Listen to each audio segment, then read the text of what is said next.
The handprint burned across Lena Hart's face told a story her mouth refused to speak.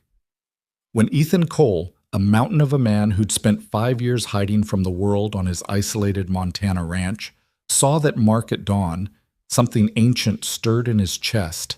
Not rage, but recognition. He knew that particular shade of silence, the kind that sounds like safety but tastes like fear. The kind that protects monsters. In a town where one man's lies had become everyone's truth, that handprint would become the crack in a dam holding back justice. This is their story. Hit that like button and drop your city in the comments. Let's see how far truth can travel. The Montana dawn came cold and clean, the kind of morning that scrubbed the world raw. Ethan Cole stood on his porch, with coffee going bitter in his cup, watching the sun crack the horizon like an egg against the Bitterroot Range. 5 years he'd lived this life, quiet, distant, alone, by choice and design. 5 years since Rebecca's death had hollowed him out and taught him that caring too much was the fastest way to bleed. The ranch spread around him in patient silence.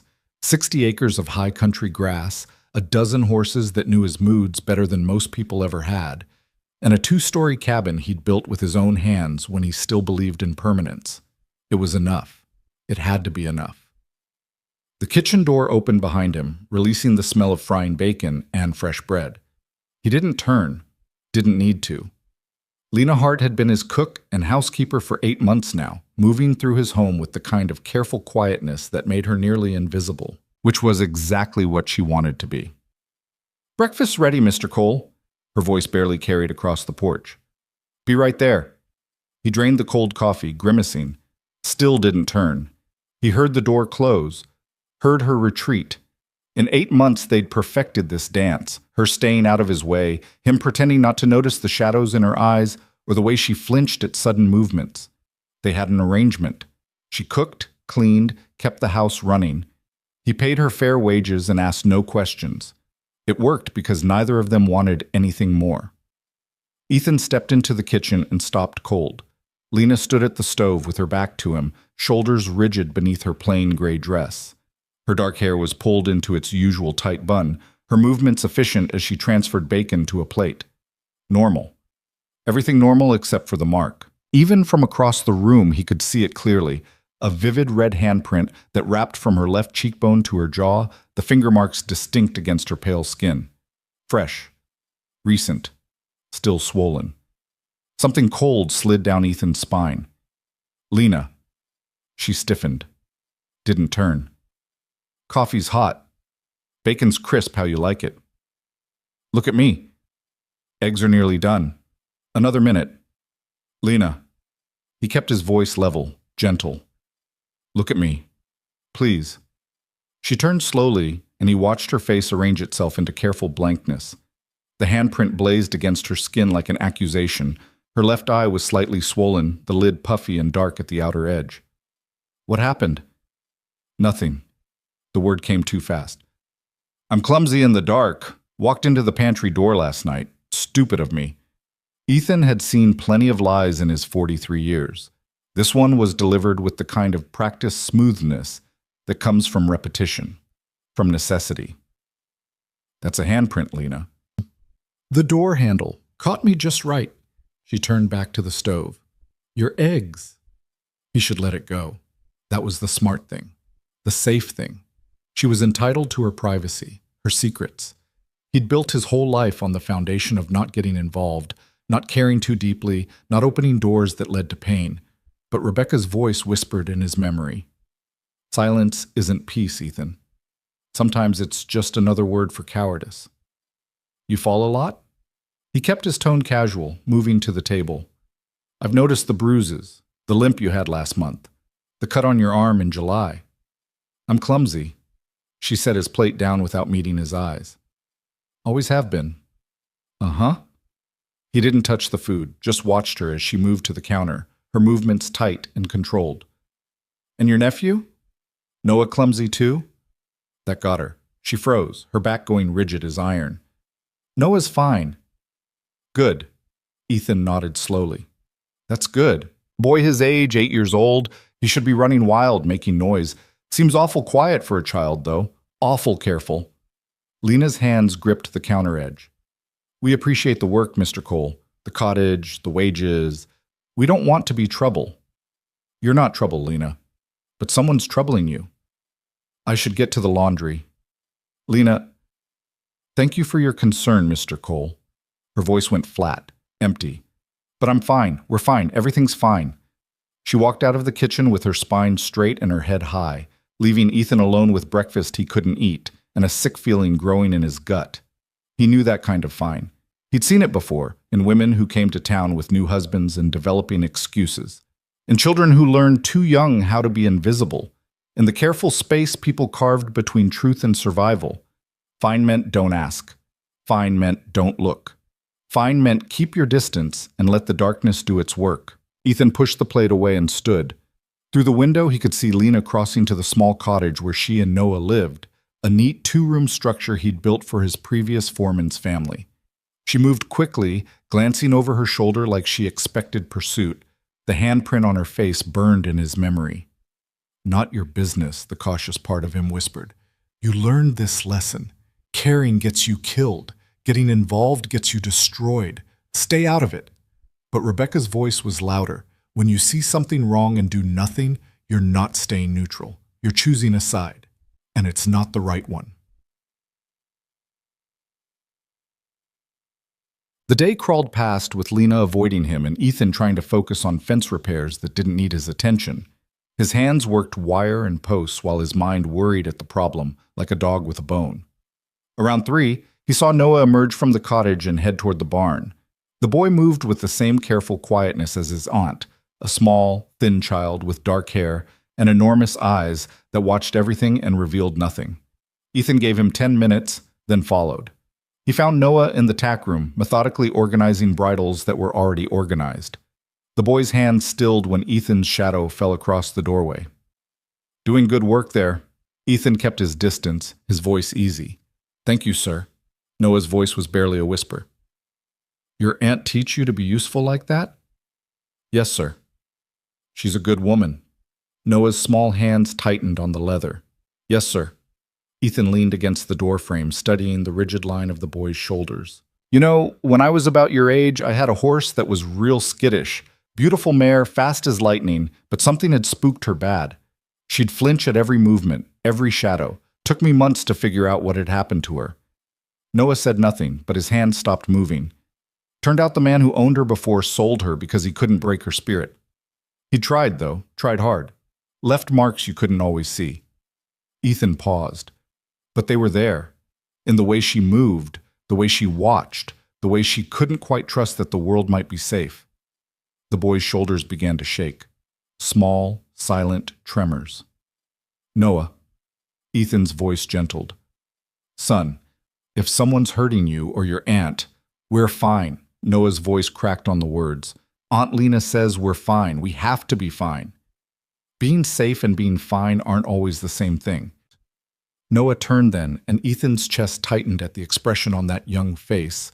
Old beyond years, weighted with burdens no child should carry. You don't understand, Noah whispered. Nobody can help us. He's too... The boy caught himself, fear flashing across his features. We're fine.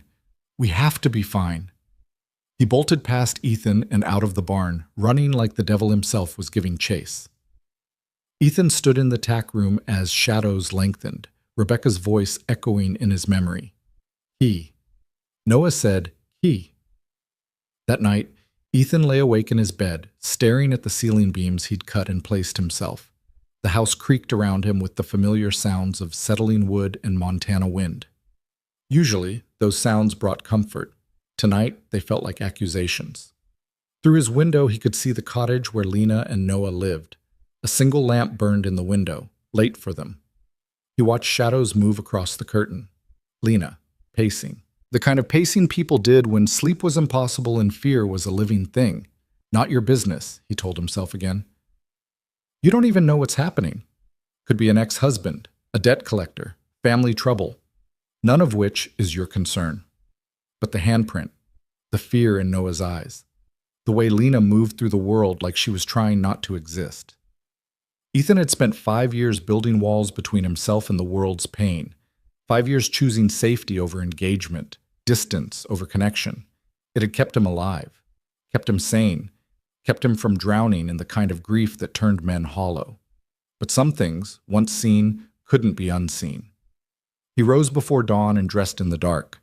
By the time the sun touched the eastern peaks, he was saddled and riding toward town, the 15 miles of rough country feeling longer than usual beneath his horse's hooves. Helena Springs wasn't much, a single main street with a general store, a church, a schoolhouse, and the Silver Spur Saloon that served as the town's social center and moral compass, depending on who you asked. Population maybe 200 on a good day, scattered across ranches and claims that stretched from the Bitterroots to the prairie beyond. Ethan had avoided town for months, preferring to send his ranch hand, Tom, for supplies. But this morning, he needed to see for himself, needed to understand what he'd glimpsed in Lena's fear and Noah's desperation. He tied his horse outside the general store and pushed through the door. The bell chimed overhead, and conversation stopped like someone had cut it with a knife. Martha Jensen looked up from the counter where she'd been measuring out sugar for old Mrs. Patterson. Her round face went carefully neutral when she saw Ethan. "Mr. Cole, been a while." "Martha." He nodded to Mrs. Patterson, who studied him with sharp eyes. "Ma'am." "Ethan Cole." Mrs. Patterson's voice could cut glass. "Thought maybe you died out there on that ranch of yours." "Not yet." He moved to the counter.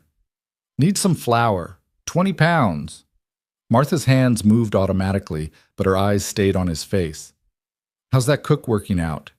The Hart woman?" Something in her tone made Ethan's spine straighten.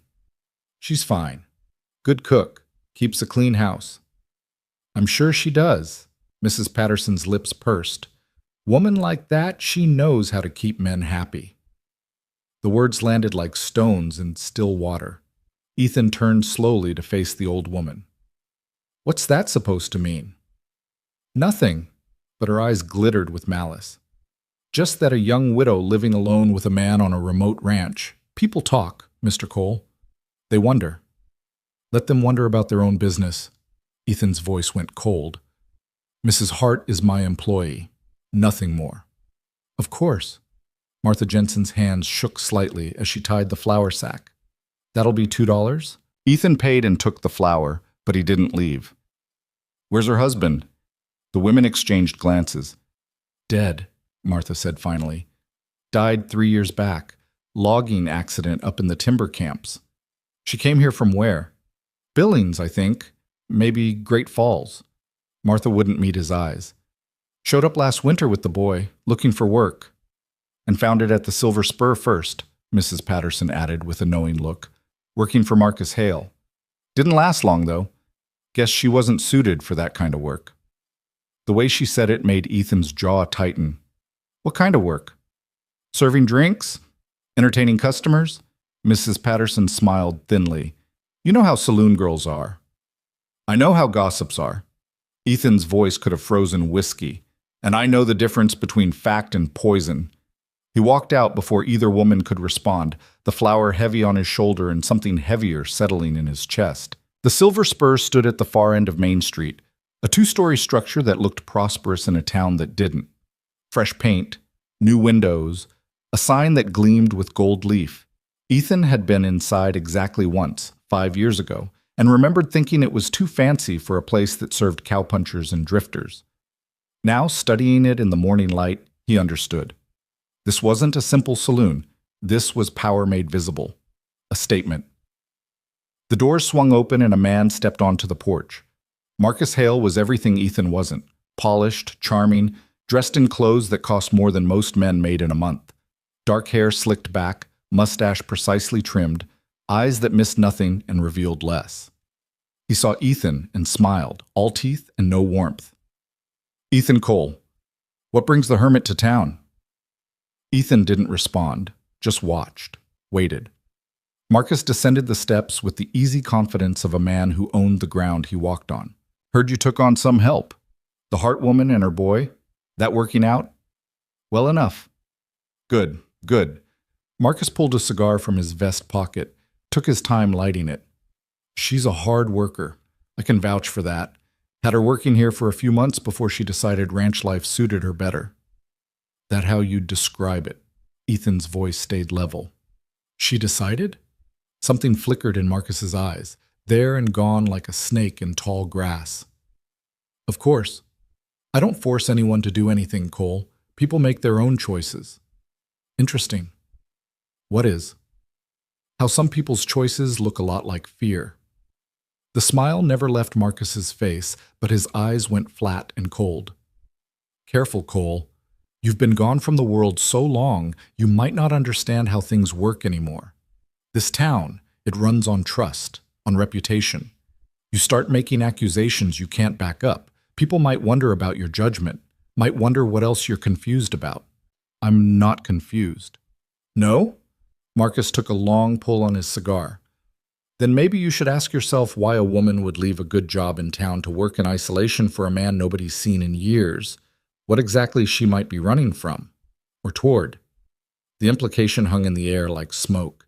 Ethan felt his hands curl into fists, felt the old rage rising, the kind that had gotten him in trouble more than once when he was younger and stupider. But he'd learned that men like Marcus Hale didn't fight fair. They fought with words and influence, with reputation and rumor. They set traps and waited for you to stumble. Thanks for the concern. Ethan turned away. I'll keep it in mind. You do that. Marcus's voice followed him. And Cole, tell Lena I said hello. Tell her I'm always willing to discuss her future. Her boy's future. If she ever wants to talk about opportunities. Ethan kept walking, his spine rigid, every instinct screaming at him to turn around and wipe that smile off Marcus Hale's face. But violence was easy. Violence was what men like Marcus expected, wanted even, because violence could be used, twisted, turned into proof of instability, of danger. He reached his horse and mounted, feeling Marcus's eyes on his back the whole time. As he rode out of town, pieces began falling into place like cards in a crooked deal. Lena's fear, Noah's silence. The way Martha Jensen and Mrs. Patterson had spoken about Lena, with that particular venom reserved for women who'd been labeled, marked, made into cautionary tales. Working for Marcus Hale. Didn't last long. Wasn't suited for that kind of work. And Marcus himself, so confident, so untouchable, making veiled threats wrapped in concern, reminding Ethan that reputation was everything in a small town, and reputation could be destroyed with whispers. The sun climbed higher as Ethan rode home, burning off the morning cool. 15 miles of country that used to feel like freedom now felt like distance from something that mattered, from someone who needed help whether she'd asked for it or not. By the time he reached the ranch, his decision was made. He found Lena in the garden behind the house, weeding between rows of vegetables she'd planted without asking permission. She looked up at his approach, and he saw her hand move instinctively to her cheek, covering the handprint that had faded to purple-yellow. Need to talk? He dismounted, tied his horse. Inside. Fear flashed across her face. Mr. Cole, if I've done something... Inside, Lena. Please. She followed him into the kitchen, her movements tight with anxiety. Ethan poured 2 cups of coffee, pushed one across the table to her. Sit. She sat, didn't touch the coffee. Ethan took his time, organizing thoughts and words. Finally, he looked at her straight on. I went to town this morning. Lena's face went pale. Talked to Martha Jensen, Mrs. Patterson. Saw Marcus Hale. Mr. Cole, let me finish. His voice stayed gentle. I'm not stupid, Lena. I see what's happening. Maybe not all of it. Maybe not the worst of it. But I see enough. Tears welled in her eyes, but she blinked them back. I can leave. Today. Right now. I'll pack our things. That's not what I'm saying. But if people are talking, if they're saying things, people always talk. Ethan leaned forward. I don't give a damn what people say, but I do care about the truth. And the truth is someone hurt you, someone scaring you, and I'm betting that someone is Marcus Hale. Lena's hands shook around the coffee cup she still hadn't lifted. You don't understand what he is, what he can do. Then help me understand. For a long moment she just stared at the table. When she finally spoke, her voice was barely audible.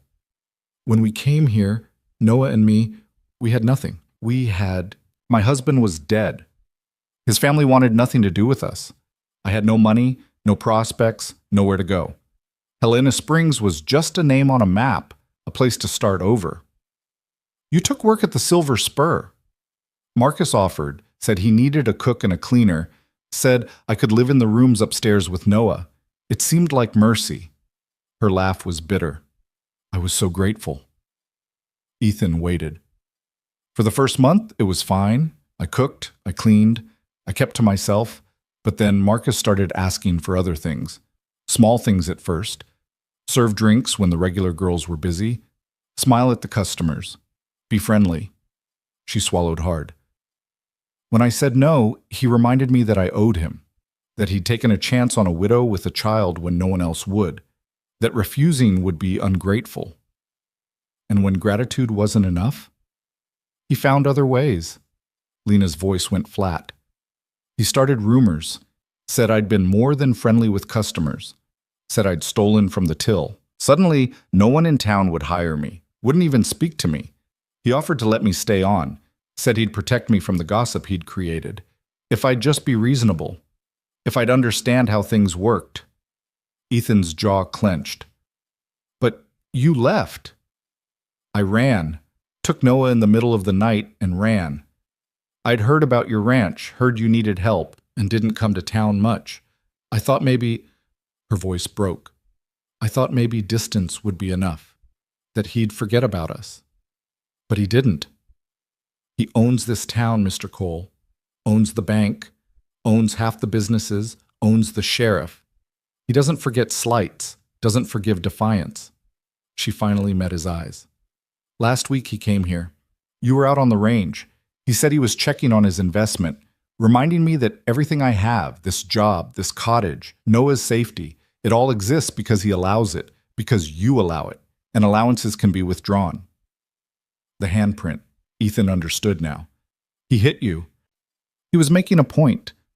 Lena's hand touched her cheek, showing me what happens when I forget my place, promising worse if I don't remember who really controls my life.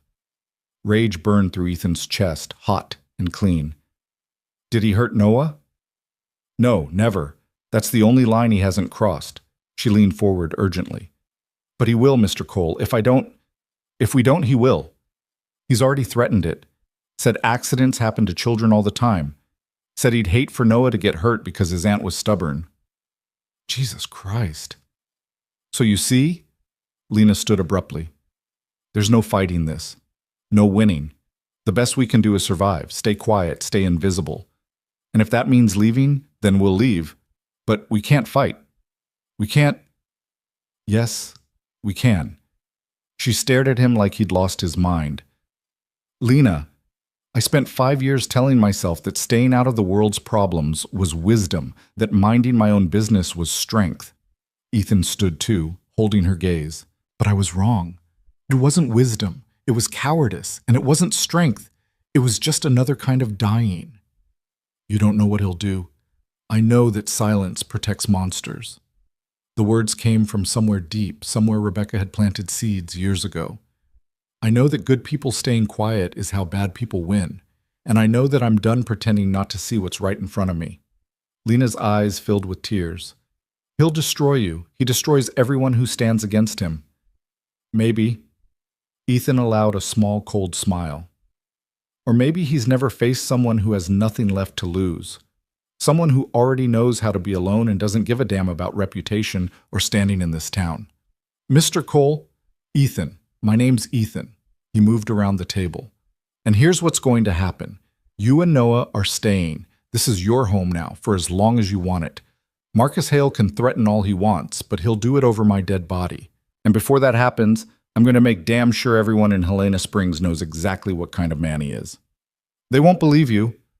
Then I'll make them believe. But first, I need to understand the whole truth.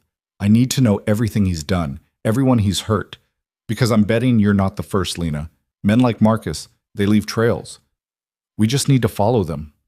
Lena sank back into her chair, tears streaming down her face. Why?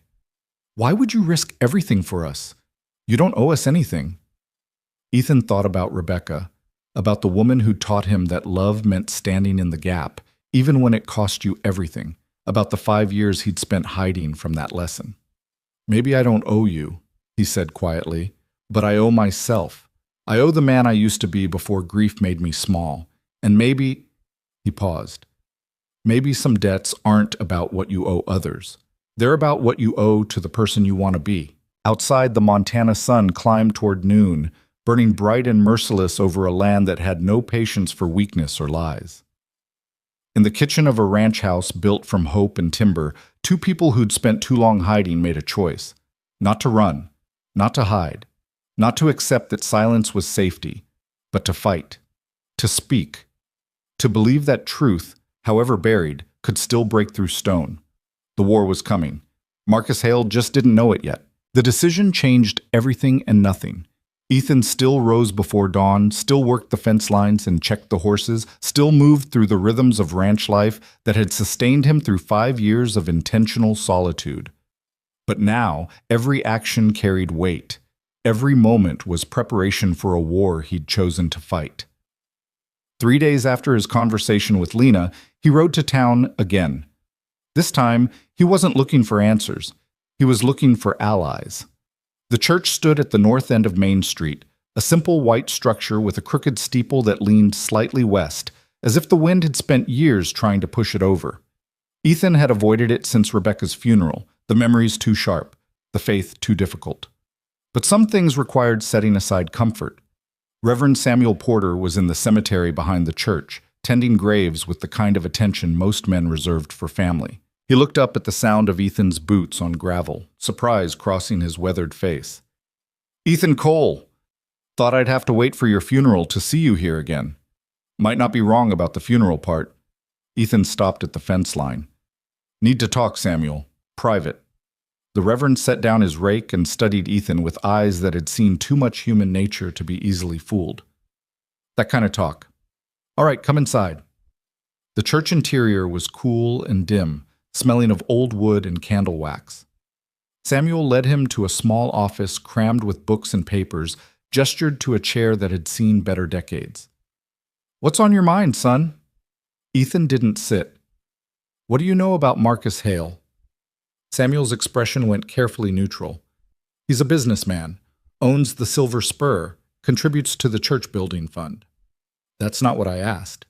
The Reverend sighed, settling into his own chair with the heaviness of a man carrying burdens he couldn't set down. "What do you want me to say, Ethan? That I know he's not a good man? That I suspect things I can't prove? That I've seen women come to this town with hope and leave with something broken in their eyes?" He gestured helplessly. Knowing and proving are different animals.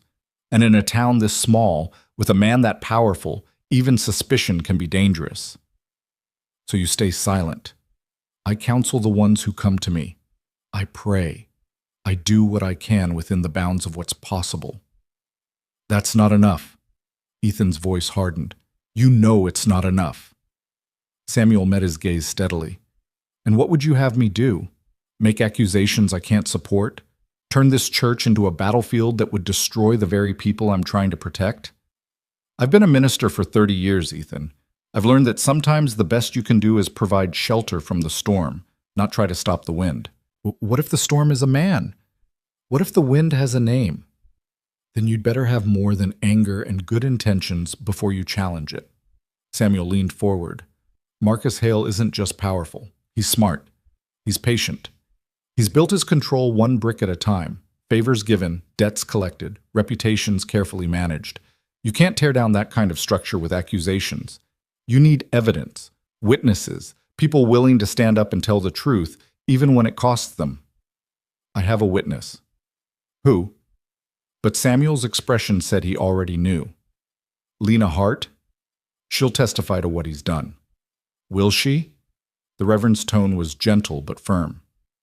"Has she said she will, or are you assuming courage comes easy when you're not the one who has to live with the consequences?" Ethan's jaw clenched. "I'll protect her." "From what? From financial ruin when Marcus makes sure she can't find work anywhere in Montana? From the whispers that will follow her and that boy for the rest of their lives? From the accidents that happen to people who cross powerful men?"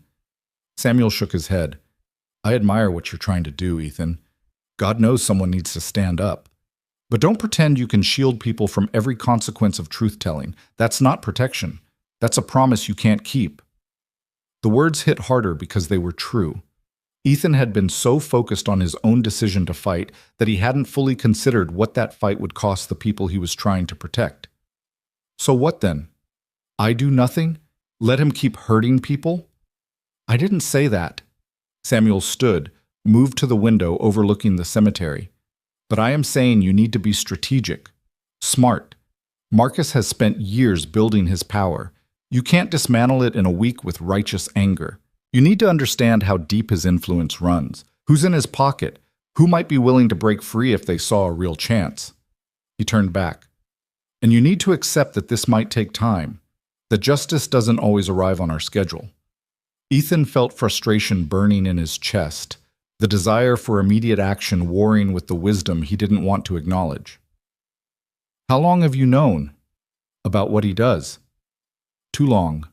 Samuel's voice carried the weight of confession. I've suspected for years, seen the signs, heard the confessions I can't repeat, but suspicion without proof is just poison. And in my position, making accusations I can't support would only give him more power, more ability to paint anyone who questions him as unstable or malicious. He paused. So I've waited, prayed, hoped someone with the resources and position to actually challenge him would step forward. And now? Now I'm looking at a man who's been hiding from the world for 5 years, who's got no standing in this community, no political connections, no wealth beyond his ranch. Samuel's expression softened. But who might have something more valuable than any of that? What's that? Nothing left to lose. And the kind of stubbornness that might just outlast Marcus's patience. The Reverend moved back to his desk, pulled out a worn notebook. If you're serious about this, really serious, then you need to understand what you're up against. And maybe, just maybe, I can help you see the full picture. For the next hour, Samuel talked. He spoke carefully, weighing each word, but the story he painted was damning. Women who'd worked at the Silver Spur and left town broken. Ranchers who'd crossed Marcus and found their credit suddenly dried up at the bank he part-owned. A deputy sheriff who'd tried to investigate complaints and been forced out of his job. Families destroyed by rumors that somehow always trace back to Marcus's sphere of influence. But here's the thing, Samuel said finally. Every single one of these cases collapsed the same way. The witnesses recanted, the victims disappeared, the evidence evaporated. Marcus doesn't fight in the open. He applies pressure where it can't be seen, through money, through reputation, through fear. So he's untouchable. I didn't say that. Samuel tapped his notebook. I said he's careful. But careful men make mistakes. They get arrogant, they overreach, and sometimes, if you're patient enough, you can catch them in the moment when they believe they're too powerful to fail. Ethan absorbed this, his mind working through possibilities. You think he'll come after Lena again? I think he can't help himself. Men like Marcus, they don't accept defiance. It eats at them. They have to reassert control, prove their power, especially when someone's found protection they didn't authorize. Samuel met Ethan's eyes. He'll come for her. And when he does, you need to be ready, not with violence, not with threats, but with witnesses. Documentation. Evidence that can't be explained away. How? That's something you'll have to figure out. But Ethan? The Reverend's voice went hard. When that moment comes, you can't hesitate. You can't give him time to twist it, to turn it around, to make you the villain. You have to be absolutely certain of what you're doing and willing to see it through to the end, no matter the cost. Ethan stood, something cold and determined settling in his chest. I am. Then God help you both. And God help this town because it's going to need it. The ride back to the ranch gave Ethan time to think. Samuel was right. He'd been so focused on the rightness of his cause that he hadn't fully considered the complexity of the battle. Marcus Hale had spent years building a web of control. Dismantling it would require more than courage. It would require strategy, patience, and most importantly, evidence that couldn't be denied or dismissed. He found Lena in the kitchen, kneading bread with the kind of focused intensity that spoke of anxiety seeking outlet. She looked up at his entrance, flour dusting her hands. You went to town again. Talk to Reverend Porter. Her hand stilled. What did he say? That Marcus is smarter than I gave him credit for. That we need to be careful, strategic. Ethan pulled out a chair, sat, and that when he comes for you again, we need to be ready. Fear flickered across her face. When, not if. Men like him don't let go, Lena. You know that. She returned to kneading, her movements tight. So what do? Wait for him to strike? Hope we can somehow catch him in the act? We prepare. We document everything. Every threat, every visit, every word. Ethan leaned forward, and we find others. You can't be the only one he's hurt. Samuel confirmed as much. If we can find other women willing to speak up, other victims willing to testify. They won't. Lena's voice was flat. I know some of them. The ones who worked at the Silver Spur. The ones who tried to build lives here. They're terrified, and they have good reason to be. Maybe. But maybe if they saw someone willing to stand up first, willing to take the risk, you mean me. I mean us. Ethan held her gaze. I'm not asking you to do this alone. I'm asking you to trust that together we might have a chance. That silence isn't the only option. Lena's eyes filled with tears, but her voice stayed steady. You're asking me to bet my nephew's safety on might and maybe. I'm asking you to consider that hiding forever isn't safety either. That Noah deserves to grow up in a world where he doesn't have to be afraid, where the people who hurt others face consequences. He paused. But it's your choice, Lena. Always your choice. I'll fight this with or without you, but I'd rather fight it together. She studied him for a long moment, this mountain of a man who'd spent 5 years hiding from the world and was now willing to burn it down for people he barely knew. Why? She whispered. Why does this matter so much to you? Ethan thought about Rebecca, about the woman who'd believed people were worth fighting for, worth dying for. About the man he'd become in her absence, small, careful, afraid. Because 5 years ago, I loved someone who believed that good people had an obligation to stand against wrong, even when it cost them everything.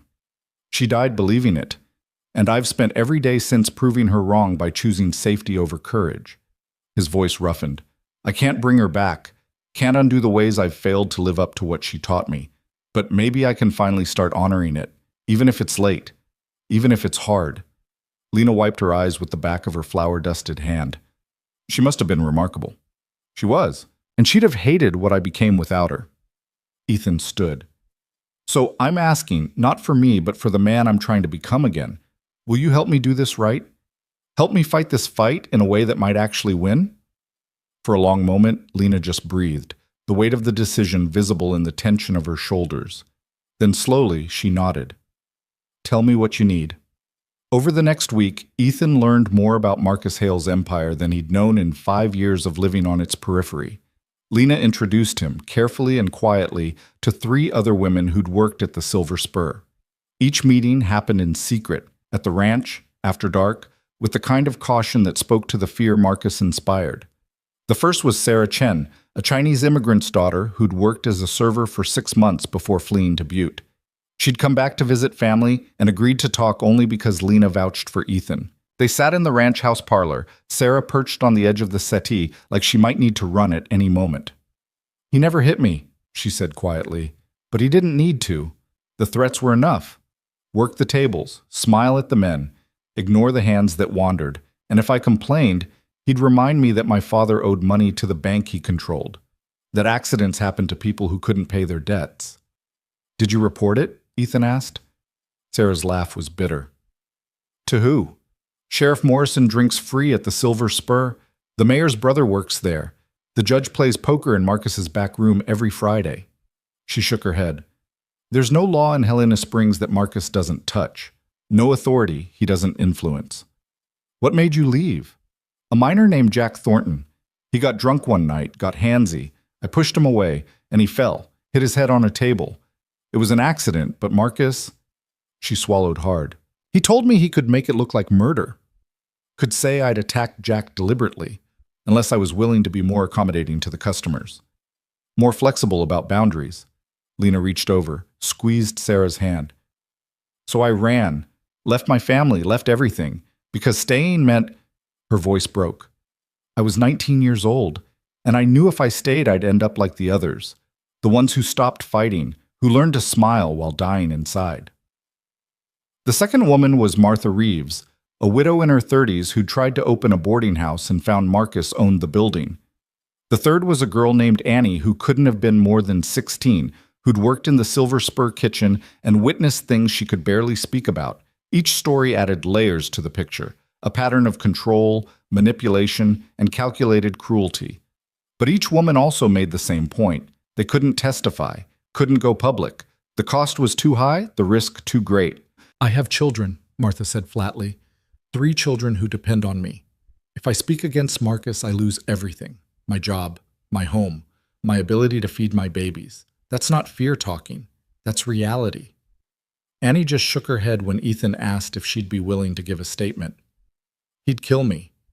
Maybe not with his own hands, but he'd find a way. And everyone would say it was an accident, just like all the other accidents that happen to people who cross him. By the end of the week, Ethan had a clear picture of Marcus's empire and absolutely no way to prove any of it.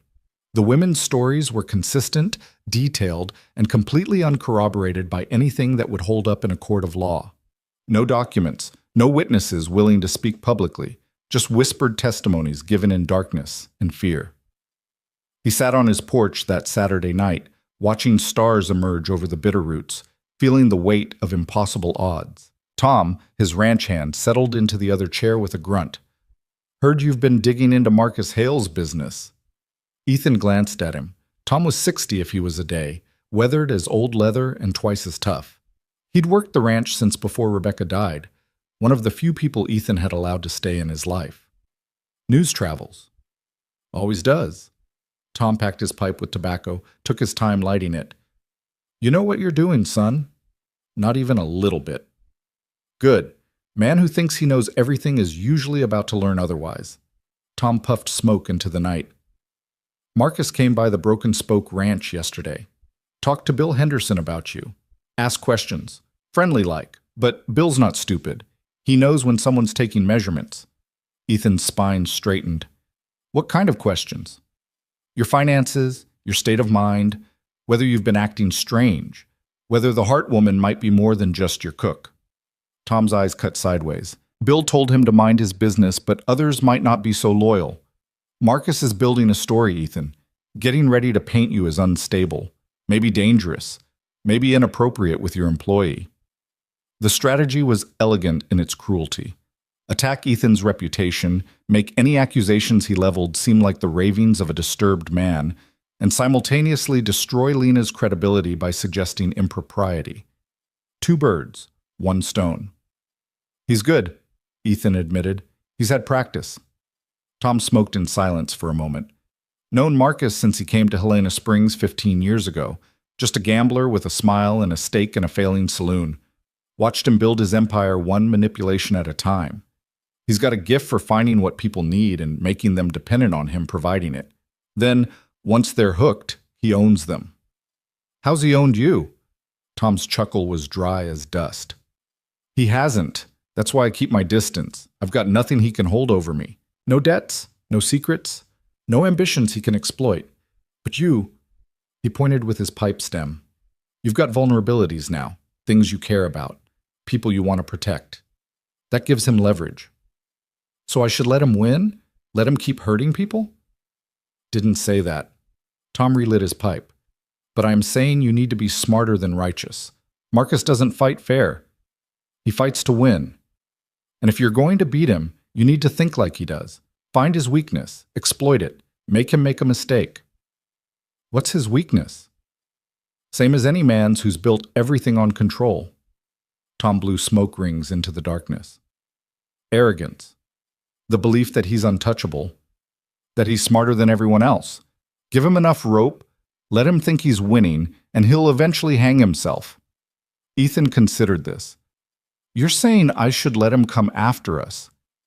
I'm saying you should stop chasing him and make him chase you. Marcus is at his most dangerous when he's calculating. But get him angry, get him overconfident, and he gets sloppy. Starts making moves he hasn't thought through. Says things he shouldn't say in front of people who might remember." It was risky. It meant using Lena and Noah as bait, at least indirectly, but it might also be the only way to force Marcus into the open, to make him reveal himself in a way that couldn't be denied or explained away. "I don't like it," Ethan said finally. "Nobody's asking you to like it, but sometimes the only way to catch a snake is to let it think it's got you cornered. Then you strike when it's committed to the attack."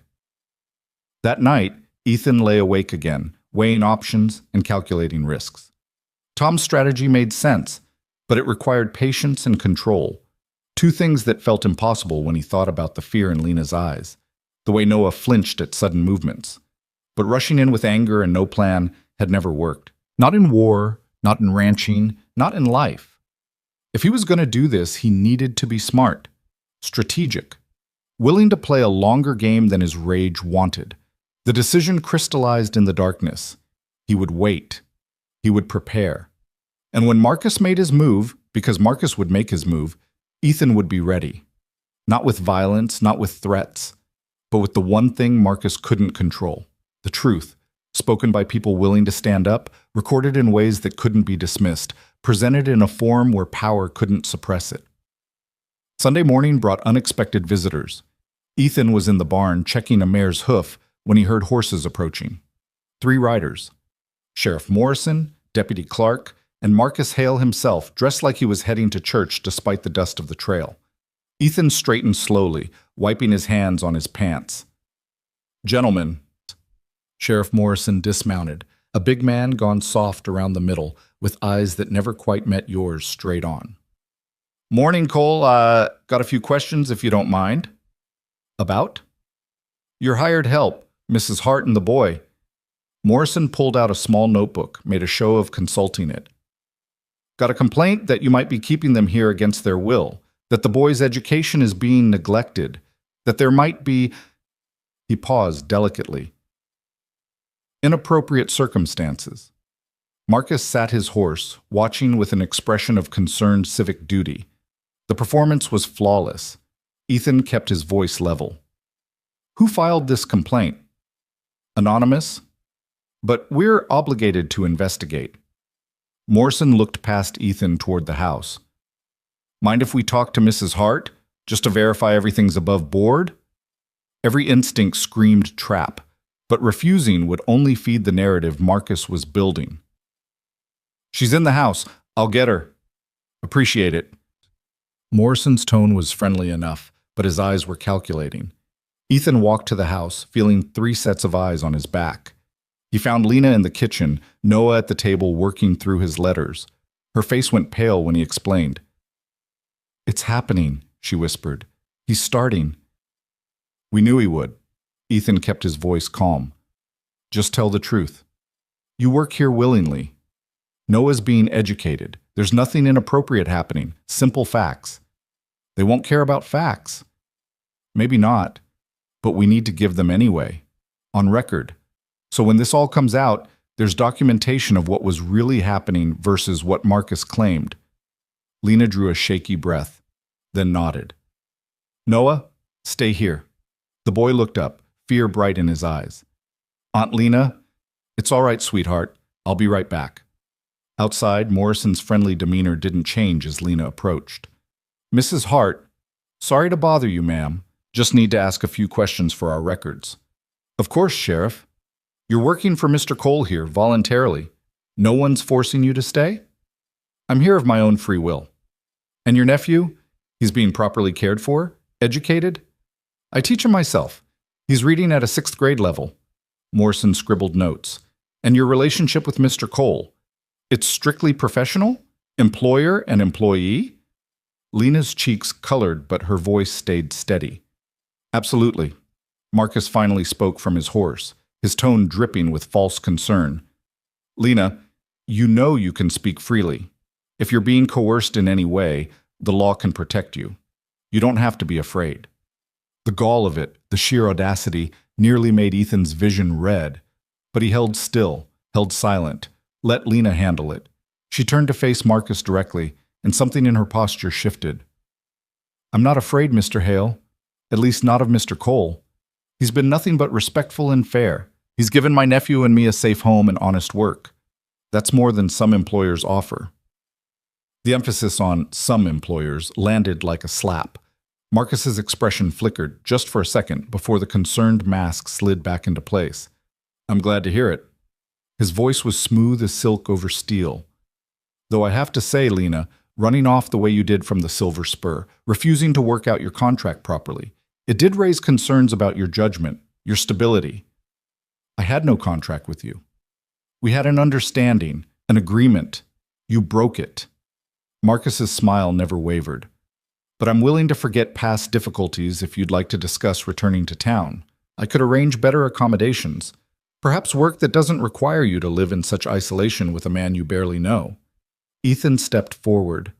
The lady said she's satisfied with her current employment. Did she? Marcus's eyes were cold.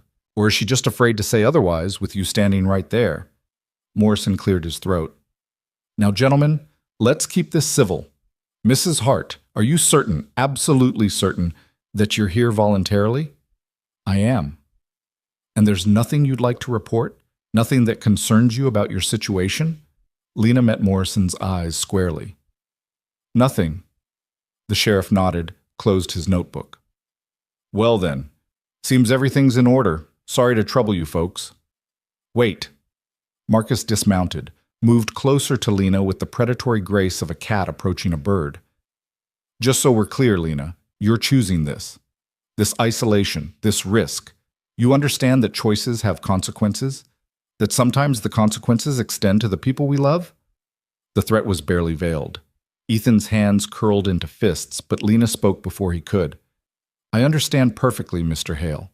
I understand that some men use consequences as weapons, and I understand that running from threats doesn't make them go away. It just teaches the people making them that fear works. For the first time, Marcus's mask slipped completely. Rage flashed across his face, there and gone. You're making a mistake. Maybe. But it's my mistake to make. Marcus stared at her for a long, tense moment. Then he turned to Morrison. Sheriff, I want it noted that I made a good faith effort to ensure Mrs. Hart's well-being. Whatever happens from here, I tried to help. Noted, Morrison said, though his expression suggested he was deeply uncomfortable with the entire situation. The three men mounted and rode out, leaving Ethan and Lena standing in the yard, watching them disappear down the trail. That was brave, Ethan said quietly. That was stupid.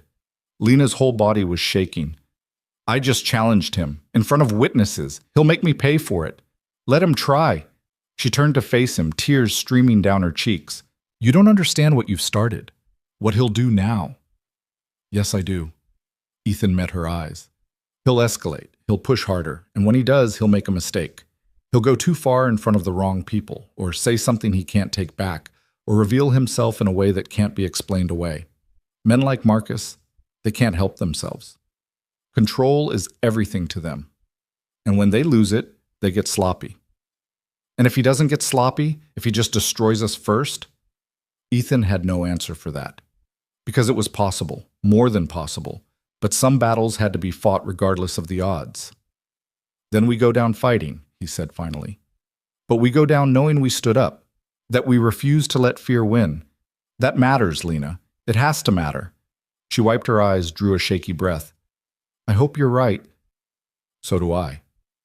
Inside the house, Noah waited at the window, his small face pressed against the glass. When Lena entered, he ran to her, wrapping his arms around her waist. Are they gone? They're gone, baby. Will they come back? Lena looked at Ethan over her nephew's head, the question in her eyes echoing the boy's. Maybe, Ethan said honestly. But if they do, we'll be ready. As night fell over the ranch, Ethan stood on his porch and watched the darkness claim the mountains. Somewhere out there, Marcus Hale was planning his next move, calculating, strategizing, building whatever trap he thought would bring Ethan and Lena to their knees. But Ethan was ready. Not because he had a perfect plan, not because he was certain of victory, but because he'd finally remembered something Rebecca had tried to teach him.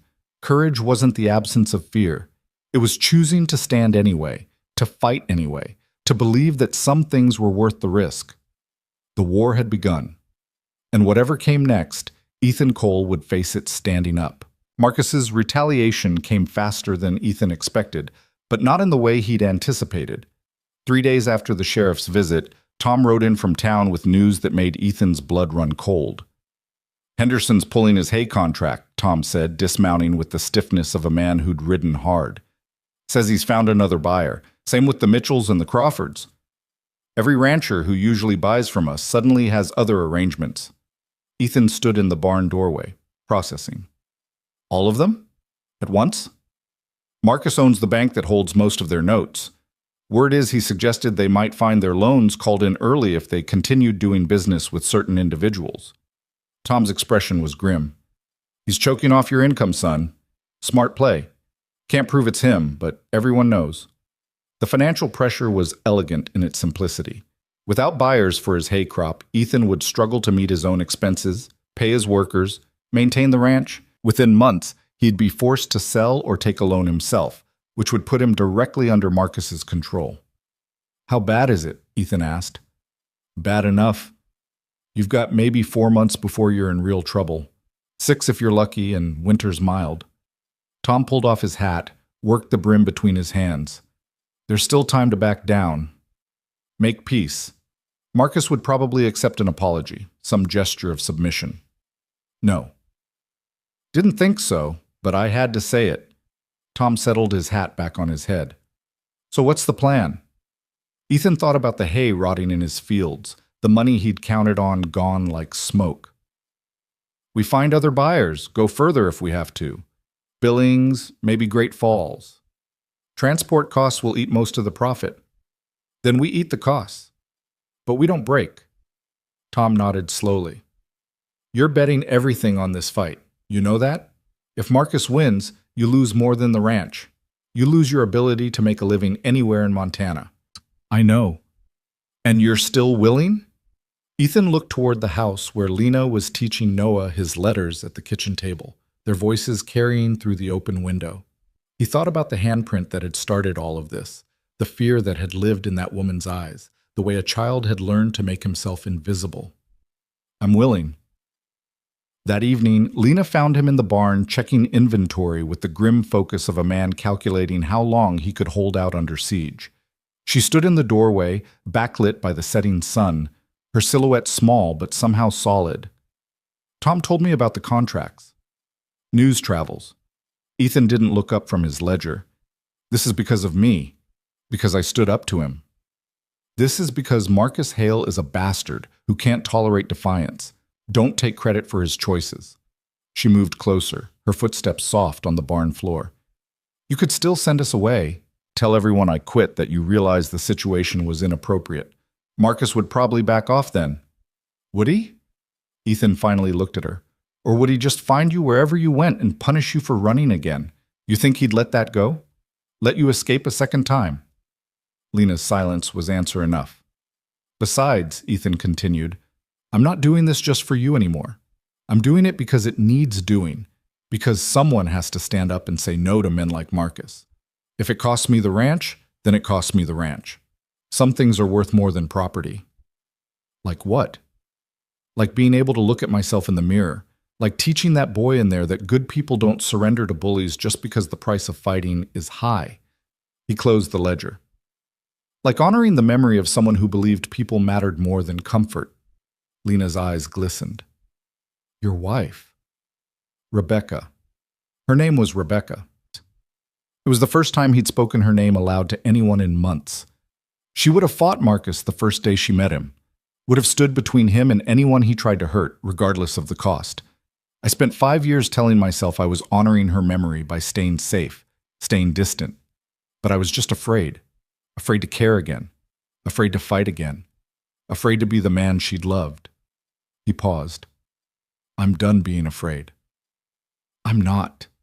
Lena's voice broke. "I'm terrified every single day. Terrified for Noah, for you, for what Marcus will do next. How do you live with that? How do you keep going when you're this scared?" Ethan thought about Rebecca, about the way she'd faced her illness with clear eyes and an unbroken spirit. You do it scared. Courage isn't not being afraid. It's being afraid and standing anyway. It's choosing the right thing even when everything in you wants to run. And if we lose? If he destroys us? Then at least we'll lose standing up. Ethan moved to the barn door, looking out at the ranch he'd built with his own hands. But I don't plan on losing. The next morning brought another surprise. Ethan was repairing fence when he saw a buggy coming up the road, moving fast enough to raise dust. As it drew closer, he recognized the driver and felt something cold settle in his stomach. Anna Whitmore was Helena Springs' most prominent citizen after Marcus, a widow who'd inherited her husband's freight business and turned it into a small empire. She was in her 50s, sharp as a tack, and rumored to be one of the few people in town Marcus couldn't control. She was also someone Ethan had never spoken to in his life. The buggy pulled up and Anna descended without waiting for assistance, her expensive dress somehow untouched by the dust of the road. "Mr. Cole, we need to talk." "Ma'am." Ethan set down his tools. "About what?" "About the fact that you're fighting Marcus Hale with good intentions and no strategy, which is the fastest way to get yourself destroyed." She looked him up and down. "You going to invite me inside, or are we having this conversation in a field?" They sat in the parlor, Anna perched on the settee like she was holding court, Ethan in the chair across from her, feeling distinctly off balance. "I'll be direct," Anna said. "Marcus is coming after you with everything he has. The contract cancellations are just the beginning. By next week, you'll find your credit cut off at the general store. The blacksmith will suddenly be too busy for your work. The feed supplier will have inventory problems." She ticked items off on her fingers. "Within a month, you'll be completely isolated. Within 3 months, you'll be forced to sell this ranch for whatever pittance Marcus offers. And once he owns you, he owns the Hart woman and that boy. That's his plan. That's how he operates." "So I've heard. Question is, why do you care?" Anna's smile was sharp. "Because I'm tired of watching that snake poison this town. I've been waiting 15 years for someone with the spine and the stupidity to actually challenge him. You might be that person, or you might just be another corpse he buries on his way to complete control." Encouraging. "I'm not here to encourage you. I'm here to offer you a choice." Anna leaned forward. "Fight him alone and lose everything. Or let me help and maybe stand a chance." Ethan studied her. "What's in it for you?" "Satisfaction. Marcus killed my husband." The words dropped into the room like stones into still water. "Everyone thinks it was an accident," Anna continued, her voice carefully controlled. "William's wagon overturned on the road to Butte, broke his neck. But I know my husband. He was the best driver in Montana. That wagon didn't overturn by accident." "You have proof?" "None. Just knowledge. William had discovered Marcus was using our freight company to smuggle illegal liquor. He was going to report it. 3 days later, he was dead." Her hands tightened on her reticule. "I've spent 15 years building my business, maintaining my position, waiting for the right moment to strike back. This might be it. Or it might get you killed too. I'm dying anyway. Cancer. Doctor gives me a year, maybe less." Anna's smile was fierce. "Which means I have nothing to lose and everything to gain. So I'll ask again. Do you want my help, or do you want to fight this alone?" Before Ethan could answer, Lena appeared in the doorway. "I'm sorry to interrupt, but Noah just told me something you need to hear." The boy stood behind his aunt, his face pale and frightened. Ethan gestured him forward. "It's all right, son." "What is it?" Noah's voice was barely a whisper. "There's a man watching the ranch. I saw him this morning from my window. He's in the trees on the north ridge. Just watching." Ethan and Anna exchanged glances. "How long?" Ethan asked. "I don't know, but he's still there. I checked before I came in." Anna stood. "Marcus is gathering information, building his case, probably hoping to catch something he can use, inappropriate behavior, violence, anything to support the narrative he's creating. Then we give him nothing to see." Ethan looked at Lena. "From now on, you and I maintain complete propriety. No private conversations, no moments that could be misinterpreted. Everything visible, everything documented. He'll just make something up. Maybe, but it's harder to sell lies when the truth is well documented." Ethan turned to Anna. "You said you could help. How?" "Connections, resources, most importantly, a printing press. Anna's eyes glinted. Marcus controls the gossip in this town, but he doesn't control the truth. Not if we publish it first. The plan took shape over the next hour. Anna had access to a small press in Butte, contacts with newspapers in larger towns, and the resources to print and distribute testimonials from Marcus's victims. But they needed more than Lena's story. They needed multiple witnesses, corroborating evidence, a pattern so clear it couldn't be dismissed. The women you talked to, Anna said to Lena, would they be willing to give written testimony if their names were kept confidential?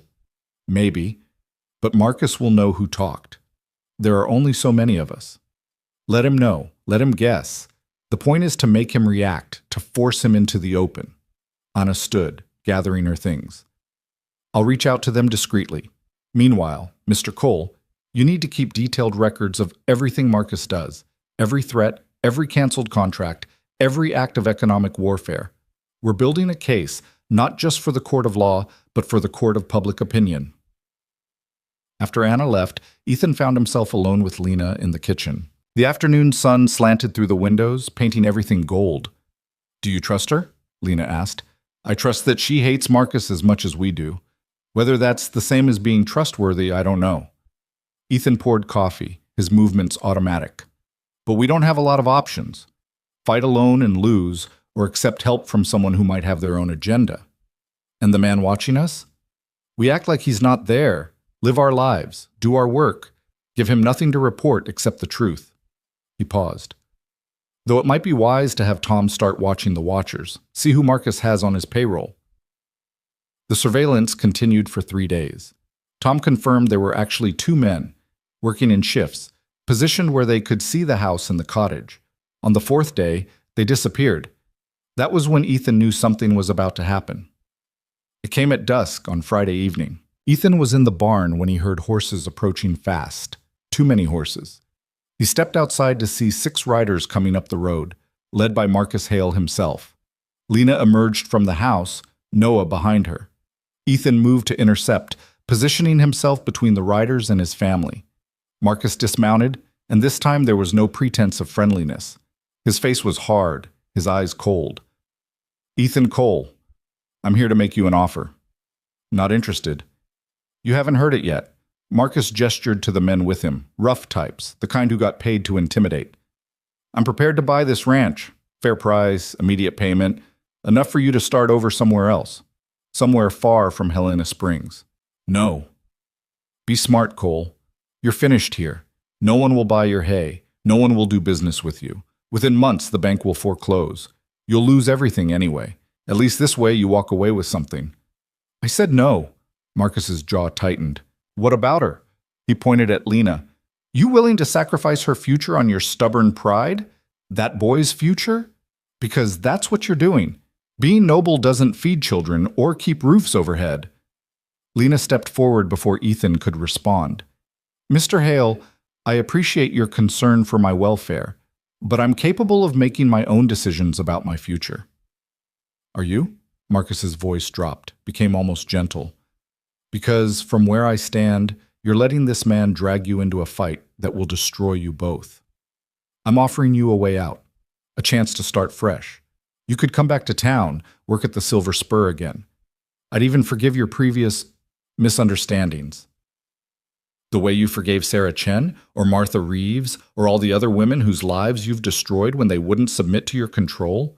Lena's voice was steady, strong. I'd rather starve than accept mercy from a man like you. The words hung in the air like a slap. Marcus's face flushed dark with rage. You self-righteous! He caught himself, visibly fighting for control. When he spoke again, his voice was low and dangerous. You think you're brave? You think standing up to me makes you strong? I'll show you what strength really is. I'll show you what happens to people who defy me. He turned to Ethan. Last chance, Cole. Sell. Leave.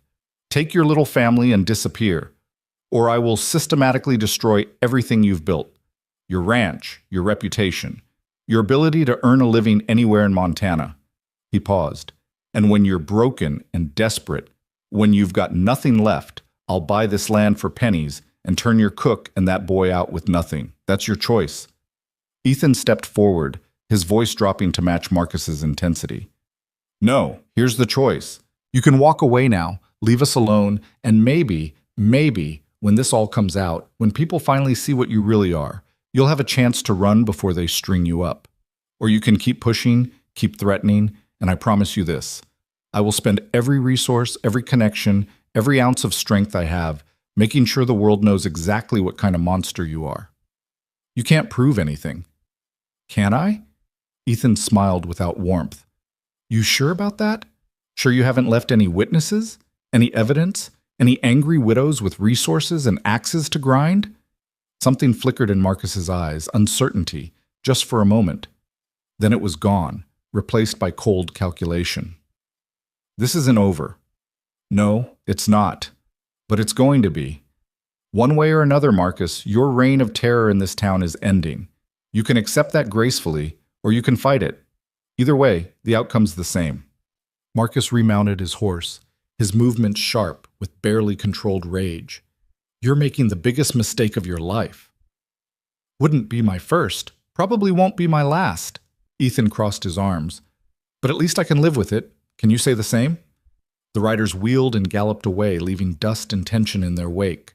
Ethan stood watching until they disappeared, then turned to find Lena trembling beside him. I can't believe I said that, she whispered.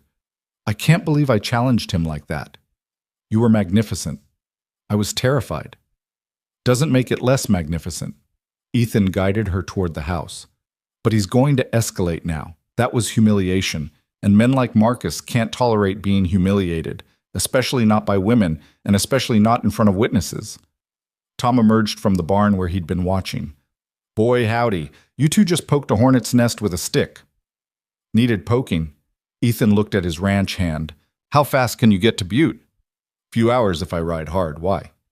Need you to deliver a message to Anna Whitmore. Tell her it's time.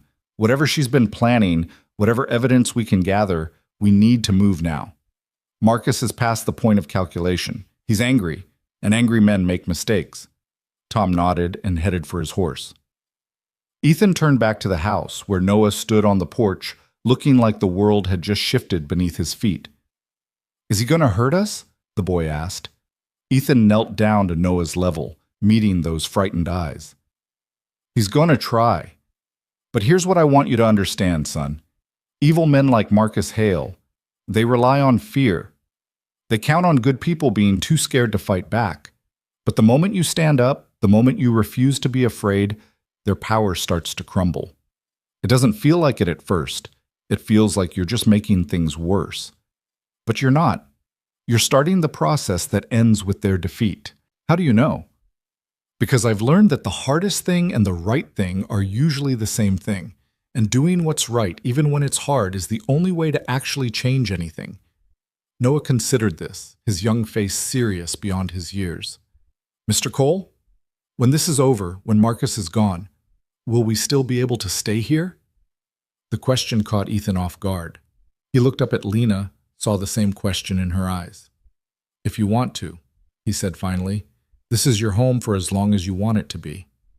Even if people talk, even if they say bad things, especially then, because people who let gossip dictate their actions are cowards, and I'm done being a coward. The night brought no relief from the tension. Ethan made rounds of the property, checking fences and locks with the paranoia of a man who knew trouble was coming but not when or how. The stars wheeled overhead, indifferent to human conflict, as they had for millennia. He was checking the barn for the third time when he heard footsteps behind him. Lena, wrapped in a shawl against the night chill. Can't sleep either? She asked. Too much to think about. She moved to stand beside him, looking out at the darkness beyond the barn door. I keep going over it in my mind. What I said to him, the way I challenged him. Part of me is proud.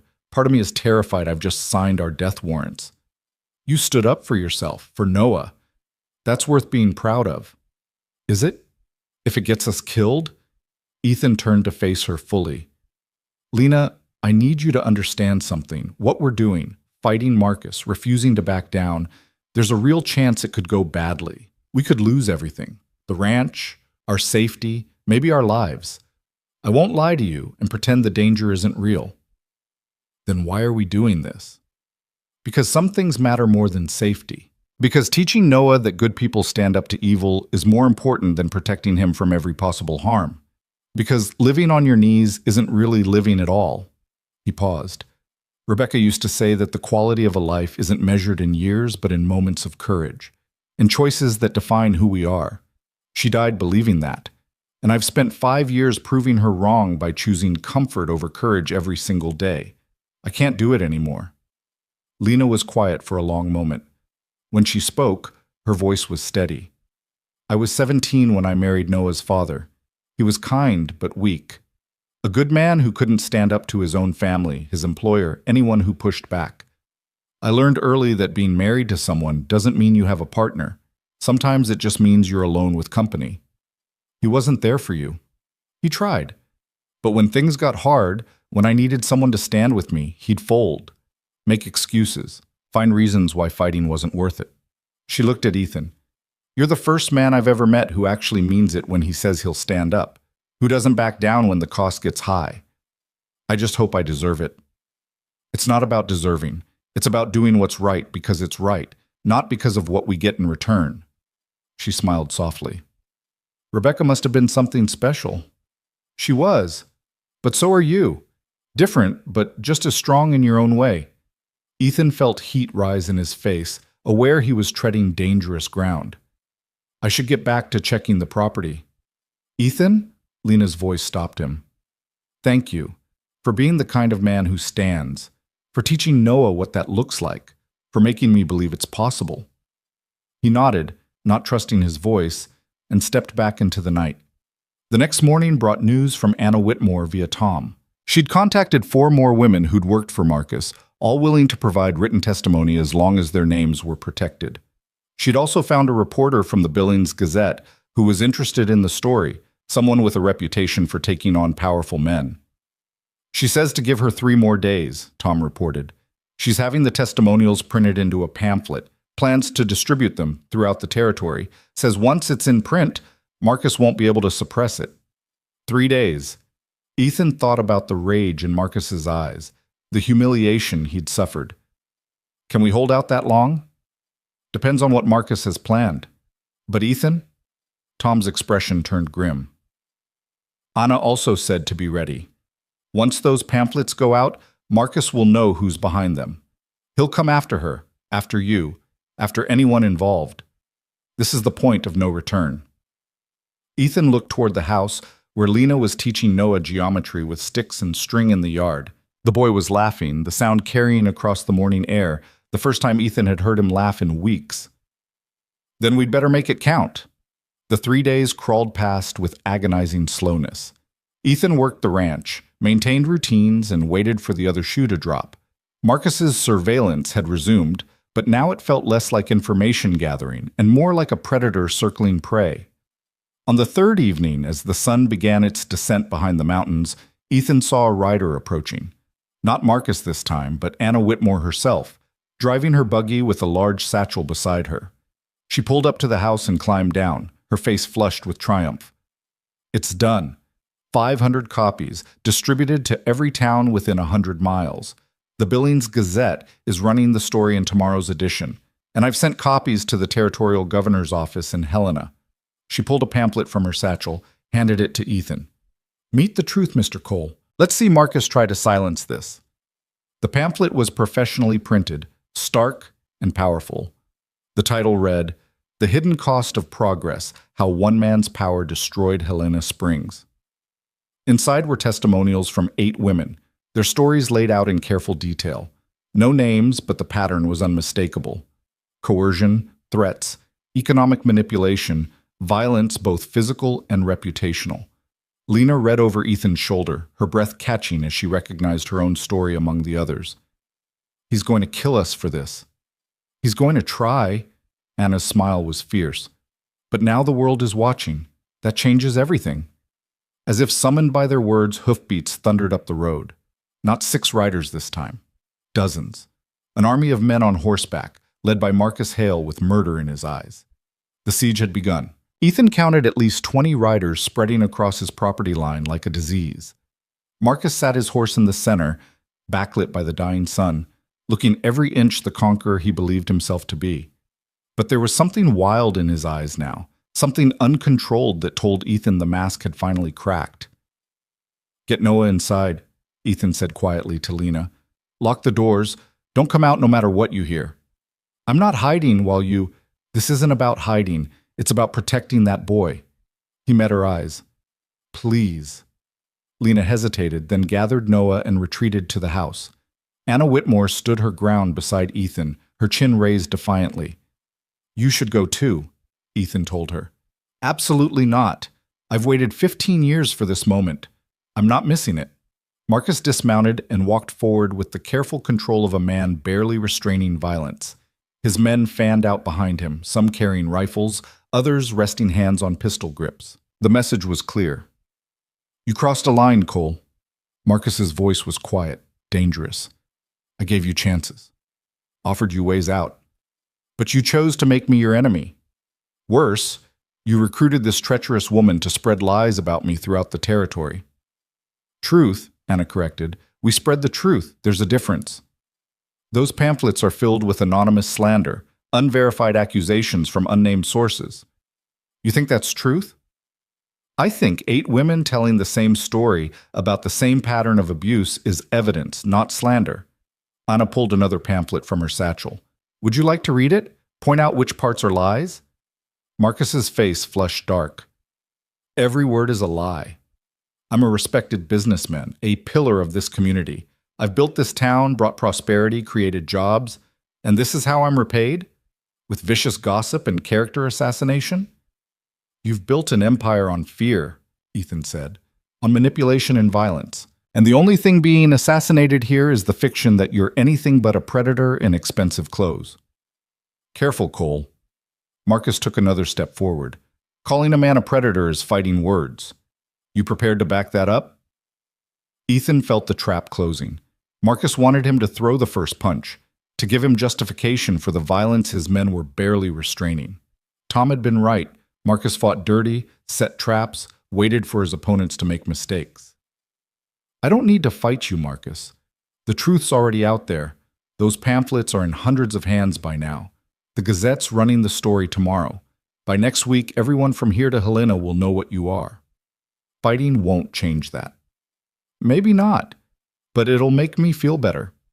Marcus's smile was ugly. "See, you think you've won because you got some lies printed on cheap paper, but you don't understand how this really works. I own the judge. I own the sheriff. I own half the businesses and most of the debts in this territory. A scandal? That's just noise. It'll die down. People will forget. And when they do, I'll still be here, still in power. And you?" He gestured to encompass the ranch. "You'll be gone, destroyed. A cautionary tale about what happens to self-righteous fools who challenge their betters." "That's where you're wrong." Anna's voice cut through the tension. "You owned the judge, past tense. Judge Harrison received a very interesting letter this morning, along with copies of the pamphlet. Seems his daughter worked at the Silver Spur 2 years ago. She left town suddenly. He'd always wondered why. Now he knows. And he's furious." The color drained from Marcus's face. "As for Sheriff Morrison," Anna continued, "the territorial marshal is currently reviewing complaints about his failure to investigate multiple reports of assault and coercion. Complaints backed by written testimony from victims. Morrison's going to be lucky if he avoids jail himself." "You're bluffing." "Am I?" Anna smiled. "Your problem, Marcus, is that you've spent so long being untouchable, you forgot that power is only as strong as the people who enable it. And when those people's children are involved, when their own reputations are on the line, loyalty gets real flexible real fast." Ethan watched Marcus process this, saw the calculation behind his eyes as he reassessed the situation. The rage was still there, but now it was tinged with something else. Fear, the first crack in his armor. "You think you've beaten me?"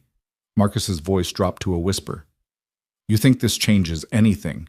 But I've survived worse than bad press and angry fathers. I'll survive this too. And when I do, when the dust settles and everyone forgets why they were angry, I'll make you pay for every word in those pamphlets. I'll make you watch while I destroy everyone you care about." "There it is." Ethan's voice was cold. There's the real Marcus Hale. No charm, no manipulation, just naked threats and violence. You really want to say that in front of 20 witnesses? Marcus turned to his men. You boys heard anything threatening? Any of you hear me make threats?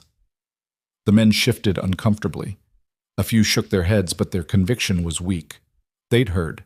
Everyone had heard. One of the riders, a younger man with nervous eyes, spoke up. Mr. Hale, maybe we should just go. This isn't what you said it would be. Shut up, Davis. But you said we were just coming to talk, to serve eviction papers. You didn't say anything about, I said shut up. Marcus whirled on the young man, and in that moment of lost control, Ethan saw the truth of Anna's words. Marcus's power was crumbling. His men were questioning. The foundation was cracking. Mr. Hale, another rider, older and harder looking than Davis. I signed on to work security, not participate in whatever this is. I'm out. He turned his horse and rode away. 2 others followed immediately, then 3 more. Within moments, Marcus's army had dwindled to 12 men, and even they looked uncertain. Cowards, Marcus screamed after them. I'll remember this.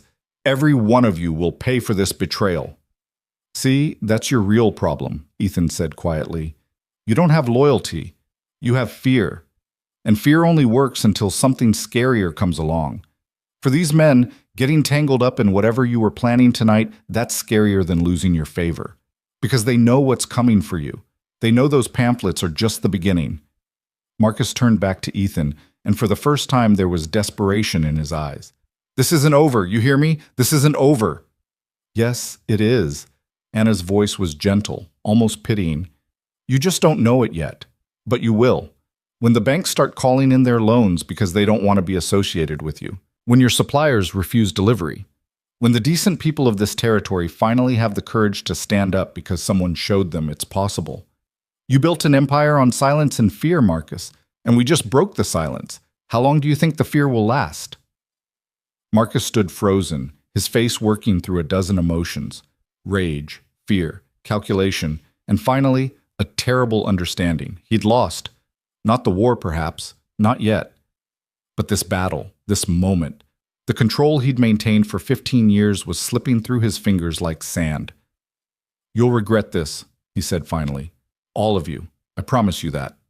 He remounted and rode away, his remaining men following. But they didn't ride with the confidence they'd arrived with. They rode like defeated soldiers retreating from a battlefield, uncertain and diminished. Ethan, Anna, and Tom stood in the yard, watching them disappear into the gathering darkness. The silence that followed felt heavy with relief and anticipation. That was either the smartest thing we've ever done, Tom said slowly, or the stupidest. Both, probably. Anna settled onto the porch steps with a sigh. But it needed doing, and now Marcus knows he's exposed. Knows we're not afraid of him. That changes everything. The house door opened and Lena emerged, Noah clinging to her hand. Is it over? For tonight. Ethan moved to her, his voice gentle. But Anna's right. Things have changed. Marcus is cornered now, desperate, and desperate men are unpredictable. What do we do? We wait. We document everything, and we trust that truth is stronger than lies. He looked at Anna. How fast will word spread? The pamphlets? Already spreading. I had them delivered to every church, every school, every gathering place within 50 miles. By Sunday, every preacher in Montana will be reading from them. By Monday, the territorial newspapers will be running follow-up stories. Anna's smile was fierce. Marcus spent years building his reputation. We're going to spend the next few weeks destroying it. That night, Ethan couldn't sleep. He sat on the porch with coffee going cold in his cup, watching the stars wheel overhead and thinking about Rebecca. She would have loved this, the fight, the righteous fury, the willingness to stand against corruption regardless of cost. She'd always believed that good people had a responsibility to fight evil, not just avoid it. I hope I'm doing this right, he whispered to the darkness. Hope you'd be proud. The wind carried no answer, but somehow he felt lighter, like a weight he'd been carrying for 5 years had finally shifted, made room for something else. Hope, maybe. Purpose. The belief that his life could mean something again beyond simple survival. Footsteps on the porch boards made him turn. Lena, wrapped in a shawl, settled into the chair beside him. Thought you'd be asleep. Too much adrenaline. She looked out at the darkness. I keep replaying it in my mind. Marcus's face when Anna told him about the judge, the way his men started leaving, it felt like watching a mountain crumble. Mountains do crumble. Just takes the right pressure in the right places. Do you think we've won? Ethan considered this carefully.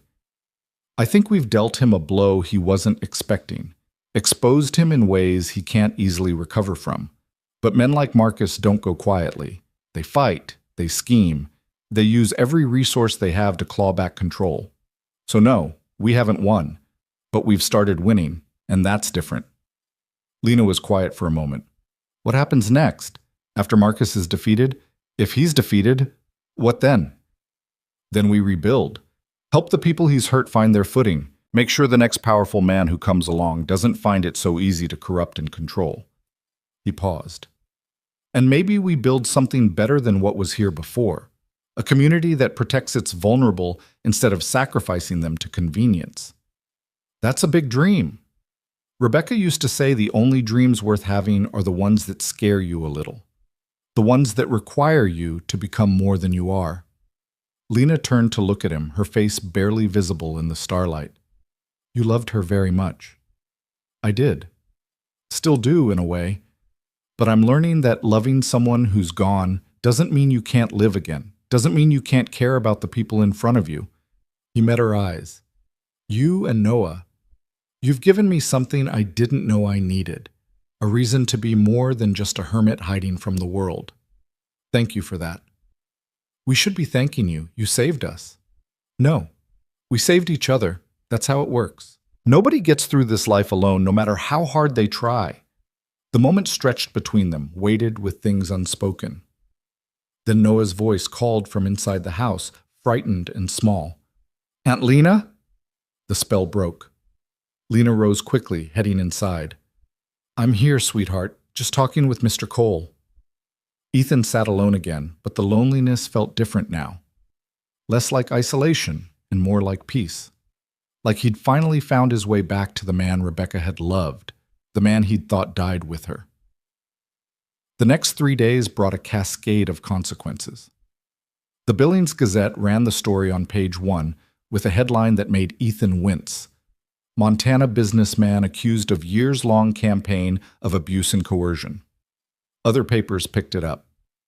The Helena Independent ran their own investigation, interviewing victims whose identities Anna had kept protected. By Wednesday, Marcus Hale was front-page news across the territory, and not in the way he'd wanted. Reverend Porter came to the ranch that afternoon, his face grave but his eyes bright with something that might have been vindication. The church board met this morning, he told Ethan. We're withdrawing our endorsement of Marcus and any of his businesses. Several other churches are doing the same. The Women's Auxiliary is organizing support for his victims. Shelter, jobs, financial assistance. That's good. That's real good. It's more than good. It's a sea change. Samuel settled into a chair, accepting the coffee Lena offered. For years, I watched this town enable Marcus's behavior. Good people who knew something was wrong but convinced themselves it wasn't their business, or that he was too powerful to challenge, or that the victims must have done something to deserve it. He shook his head. But now they're seeing the full scope of what he's done, the pattern, the calculation. And they're ashamed. Ashamed they didn't act sooner, didn't listen to the women who tried to speak up. Shame's a start, Ethan said. Question is whether they'll turn it into action. They already are. Judge Harrison's convened a grand jury to investigate possible criminal charges. The Territorial Marshal's Office is reviewing Sheriff Morrison's conduct, and the bank, the one Marcus part-owned, has frozen his accounts pending an audit of potential embezzlement. Anna Whitmore arrived before Porter left, bringing more news. 3 of Marcus's business partners have publicly severed ties. The Silver Spur's been closed by order of the health inspector. Suspicious timing, but I'm not complaining. And here's the best part. She pulled out a newspaper. The governor's office issued a statement condemning predatory business practices and promising a full investigation into allegations of corruption in Helena Springs. How long until charges are filed? Ethan asked. Weeks, maybe months. The legal system moves slow. Anna's expression hardened. But the court of public opinion moves fast. Marcus is finished in Montana, even if he never sees the inside of a cell. No one will do business with him. No one will hire him. He's effectively exiled from the life he built. Unless he fights back, Tom added from the doorway. Man with nothing left to lose is the most dangerous kind. As if summoned by the words, a rider appeared on the horizon. Not Marcus this time, but a young man Ethan recognized as a clerk from the general store. He dismounted in a hurry, breathless. "Mr. Cole, you need to come to town, right now." "Why? What happened?" "It's Marcus Hale. He's at the Silver Spur. He's got himself barricaded inside with guns and whiskey, and he's saying—" The boy swallowed hard. "He's saying if Mrs. Hart doesn't come face him, if she doesn't retract her testimony, he's going to burn the whole building down and anyone who tries to stop him." The words landed like stones. Ethan felt ice form in his chest. "There are people in there?" Lena's voice was small, frightened. "Some of the girls who worked for him. He locked them in before anyone knew what was happening. Said they're his insurance. Said if the law comes for him, he'll make sure everyone pays." Ethan was moving before he'd fully processed the information, saddling his horse with hands that shook with rage and fear. This was it. The desperate move. The cornered animal lashing out. Exactly what Tom had predicted. "I'm coming with you." Lena was beside him, already reaching for tack. "No, absolutely not. That's exactly what he wants. Those women are in there because of me, because I spoke up. I'm not letting them die for my courage." "Lena, don't!" She turned on him, eyes blazing. "Don't you dare tell me to stay safe while other people suffer for my choices. I won't do it. I can't." Ethan saw Rebecca in her, that same fierce determination to do right regardless of cost, and he knew arguing would waste time they didn't have. "Fine, but you follow my lead. You don't confront Marcus alone. You don't take unnecessary risks. Agreed?" "Agreed." They rode hard for town, Anna and Tom following. The 15 miles had never felt longer. Ethan's mind raced through scenarios, strategies, ways this could go wrong. Marcus with hostages and nothing to lose was about as dangerous as a human could get. Helena Springs looked like a ghost town when they arrived. The streets were empty, doors and windows shuttered. Everyone had heard about the standoff and taken cover. Only a small group of men stood at the far end of Main Street, keeping watch on the Silver Spur from a safe distance.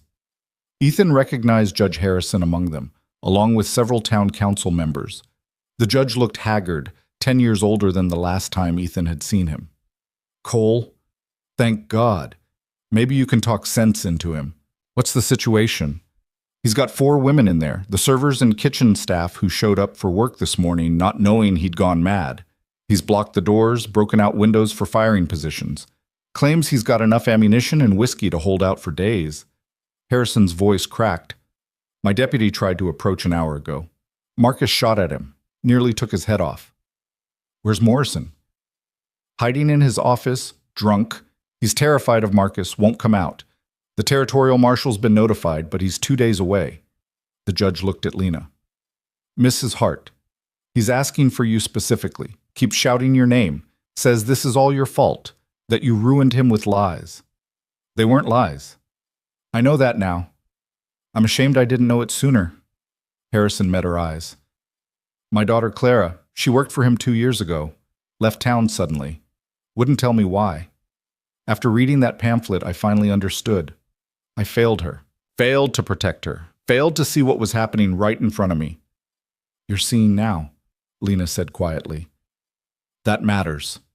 A gunshot cracked from the Silver Spur, followed by Marcus's voice, slurred and wild. "Lena, I know you're out there. Come face me. Come tell me to my face that you're not a liar, a whore, a destroyer of good men." Lena flinched at the words, but her jaw set with determination. "I'm going in." "No." Ethan grabbed her arm. "That's suicide." "Then what's your plan? Wait until he kills those women or burns the building down with them inside?" "We negotiate. We stall. We wait for him to make a mistake." "People could die while we're waiting." "People will definitely die if you walk into that building. Ethan's voice rose, frustration and fear bleeding through. Marcus isn't thinking straight. He's drunk, cornered, and humiliated. The moment you step through those doors, he'll kill you. And then he'll kill everyone else because he'll have nothing left to lose. Anna stepped forward. Ethan's right, but we do need to engage him somehow. Keep him talking. Maybe tire him out, get him drinking more. Drunk men make mistakes. I'll go. Tom's voice was quiet but firm. I'll approach the building. Talk to him. Buy us time to figure something else out. He'll shoot you. Maybe, but he might also be curious enough to listen. I'm not threatening, not part of the people he blames for his downfall, just an old cowhand who's seen his share of desperate men. Before anyone could argue, Tom started walking toward the Silver Spur, his hands raised and empty. The group watched in tense silence as he crossed the street, his boots echoing in the eerie quiet. Marcus! Tom's voice carried clearly. Marcus Hale! It's Tom Harper. I'm coming to talk. Don't shoot. Silence. Then Marcus's voice, wary. What do you want, old man? To talk, that's all. Man to man. You're hurting. I can hear it in your voice. You've lost everything. I understand that. I've been there myself. You understand nothing. Maybe not. But I understand that killing innocent people won't fix what's broken, won't give you back what you've lost. It'll just make things worse, for you and for them. Tom had reached the building now, standing exposed in front of the barricaded door. One shot could end him. Everyone held their breath. They destroyed me, Marcus said, his voice breaking. I built this town. I made it prosper. And they repay me with lies and betrayal. Those women in there, they didn't destroy you, Marcus. They're just trying to survive, same as anyone. You want revenge? Take it on the people you think wronged you, not on innocents who just happened to be in the wrong place. A long pause. Then the door cracked open slightly. Marcus's face appeared haggard and wild-eyed. You really think I care anymore? You think I care who gets hurt? I think you're a man who spent years building an image of himself as respectable, as a pillar of the community, and I think deep down, you don't want to be remembered as the monster who burned down a building full of women. That's not the legacy you want. Legacy? Marcus laughed bitterly. What legacy? They've already written my story, already decided who I am. Predator, monster, abuser, nothing I do now will change that. Then why make it worse? Let those women go. Let them walk out safely. Whatever happens after, whatever consequences you face, at least you'll know you didn't add murder to the list. Marcus was silent for a long moment. When he spoke again, his voice was quieter, almost rational.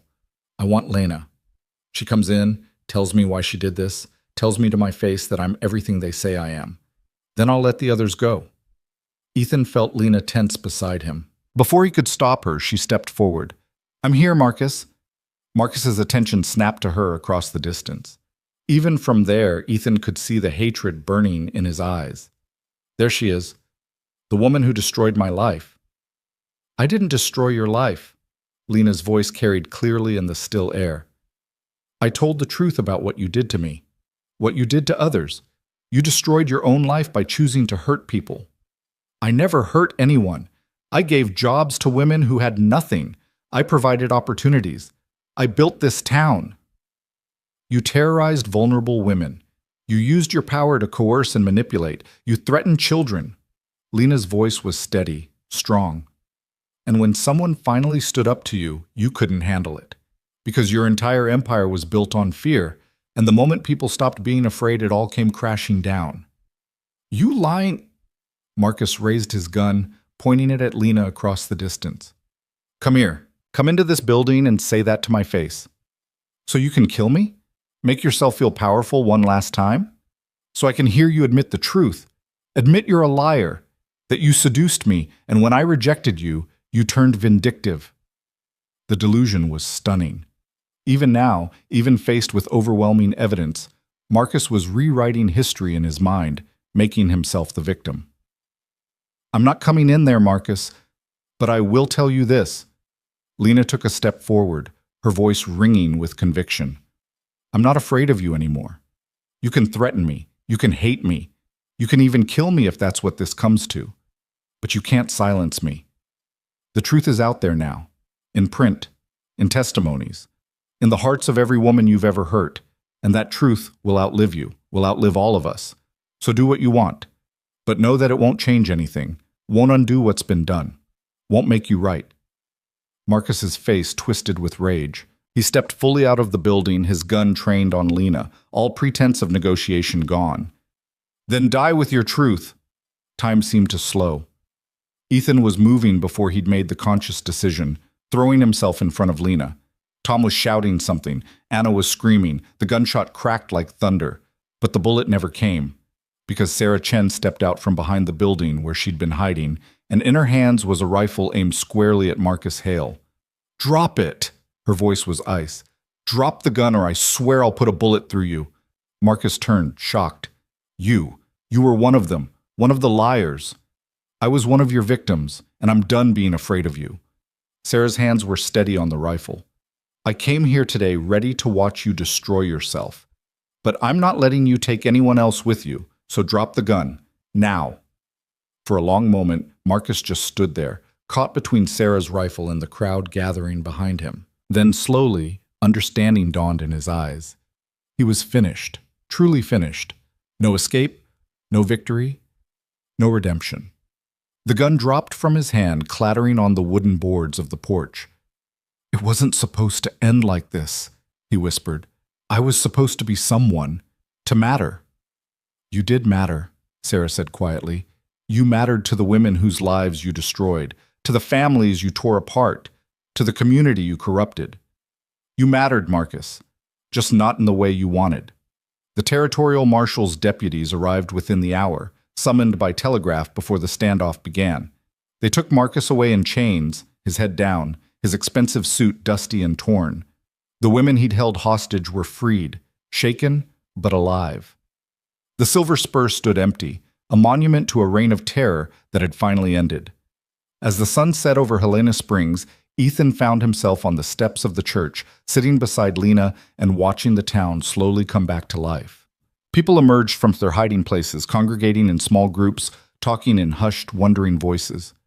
"It's really over," Lena said softly. "For Marcus, yeah. For the town." Ethan gestured to the people gathering. "This is just the beginning. They've got to figure out who they want to be now, what kind of community they want to build without him controlling everything."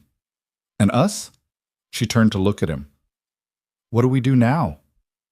Ethan thought about the ranch, about the life he'd built in isolation, about the woman and child who'd changed everything. "We go home. We heal. We build something better than what was there before." He paused. "If you want to stay, that is.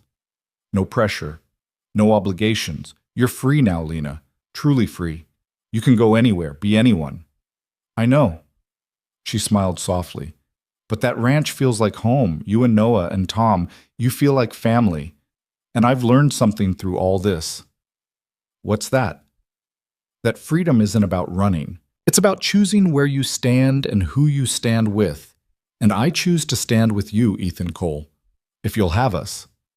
Ethan felt something warm unfold in his chest, something he hadn't felt in 5 years. Not just hope, but possibility. The sense that life could be more than mere survival, more than hiding from pain. "I'd be honored." As darkness settled over Montana, the stars emerged one by one, the same stars that had watched humanity struggle and triumph for millennia. And in Helena Springs, a town began the slow process of healing, of reckoning with its failures and building toward something better. The truth had won. Not easily, not without cost, but decisively. And in its wake came the possibility of justice, of redemption, of lives reclaimed from fear. Marcus Hale's empire had fallen, but what rose in its place would be determined by the choices of good people who'd finally found the courage to stand. The weeks that followed Marcus Hale's arrest moved with the strange slowness of a world resetting itself. Ethan watched Helena Springs transform, not overnight into something perfect, but gradually into something honest. The change was visible in small ways first. Women walking the streets with their heads up instead of down. Children playing without that watchful wariness. Conversations happening in daylight instead of whispered in shadows. The legal proceedings began in earnest. The territorial marshal's investigation uncovered years of financial manipulation, coercion, and documented threats. Marcus's carefully maintained ledgers, seized from the Silver Spur, revealed a systematic pattern of controlling women through debt, manufactured obligations, and calculated intimidation. What he'd thought was protection turned out to be evidence of his own crimes, meticulously recorded in his own hand.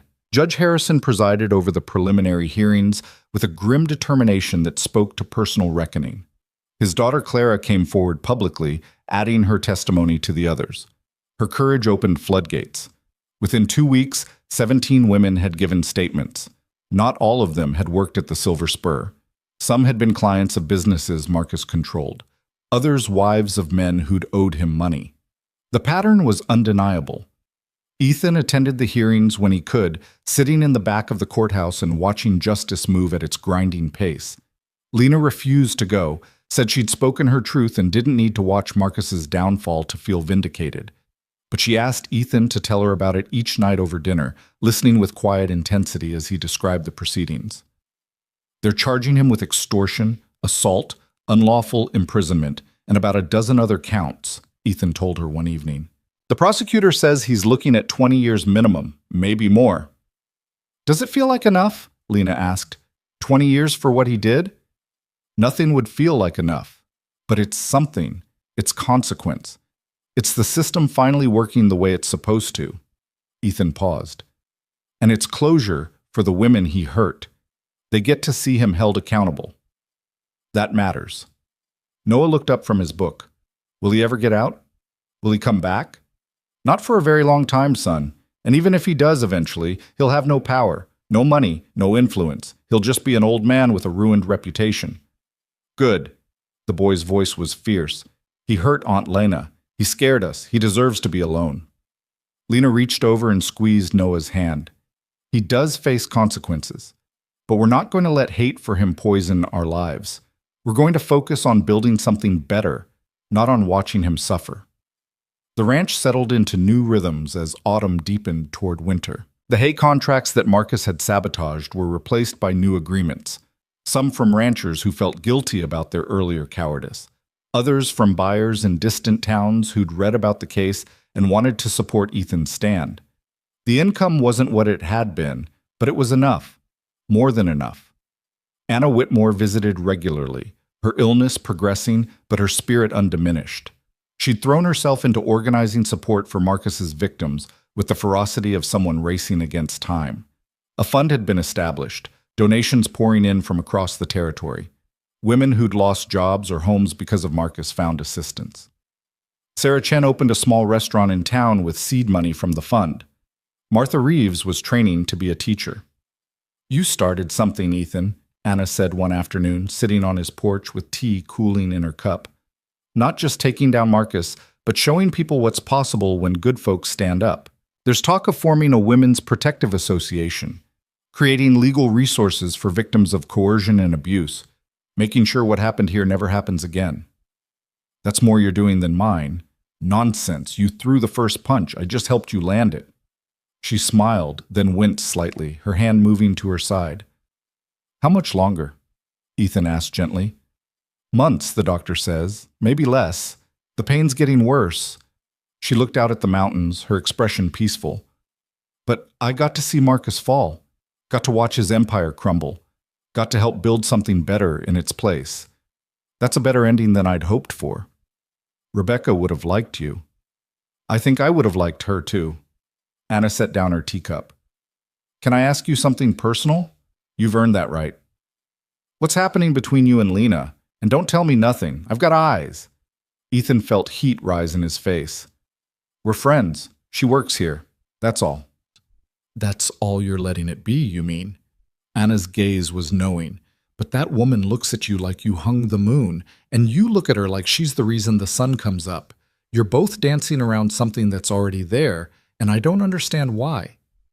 Because it's complicated. Because she's been through hell and doesn't need me adding pressure. Because I don't know if I'm ready to... He stopped, unable to finish. To love someone again? To risk losing someone again? Anna's voice was gentle. Ethan, I understand fear, I do. But I'm dying, And I can tell you with absolute certainty that the things I regret aren't the risks I took. They're the risks I didn't take. The moments I let slip by because I was afraid of getting hurt. What if I'm not enough? What if I fail her the way I failed Rebecca? You didn't fail Rebecca. She got sick. That wasn't your fault. I couldn't save her. No, you couldn't, because some things are beyond our control. Anna leaned forward. But what is in your control is choosing to live fully in the time you have, to love the people in front of you, to build a life that matters, not just exist in the shadow of grief. Her words haunted Ethan for days. He found himself watching Lena more carefully, seeing things he'd been deliberately not seeing, the way she smiled when Noah mastered a new skill, the quiet competence with which she managed the household, the strength that had emerged through trial, turning her from someone who hid into someone who stood. And yes, the way she looked at him sometimes when she thought he wasn't watching, with warmth, with trust, with something that might have been hope. It was Tom who finally forced the issue. The old cowhand cornered Ethan in the barn one November morning, his expression exasperated. "Son, I've been watching you moon over that woman for 2 months now. Either do something about it or stop looking like a kicked puppy." "I'm not—" "Yes, you are. And she's doing the same thing from her end. You're both circling each other like nervous horses, and it's getting ridiculous." Tom crossed his arms. "What are you afraid of?" "Everything." The admission came out before Ethan could stop it.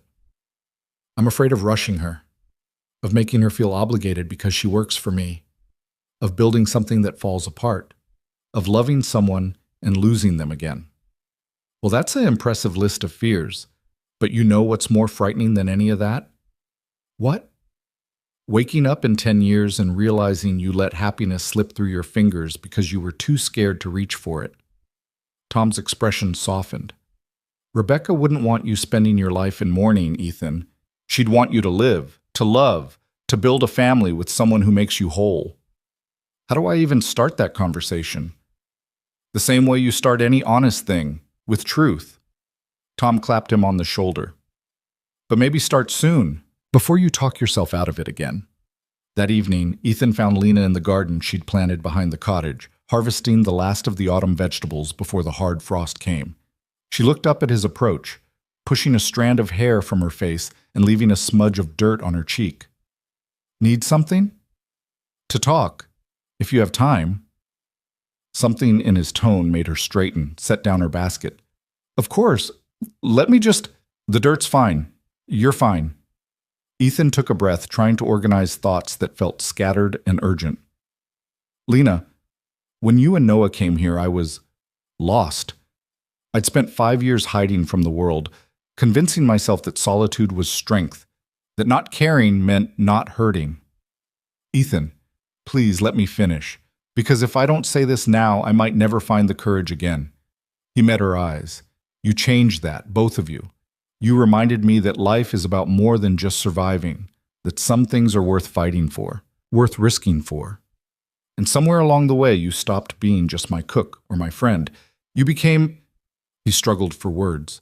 "You became essential to who I am, to who I want to be." Lena's eyes glistened. "You saved us, gave us a home when we had nothing, stood up to Marcus when no one else would. You don't owe us anything more." "This isn't about owing. It's about wanting, about choosing." Ethan stepped closer. "I'm choosing you, Lena. Choosing to build a life that includes you and Noah.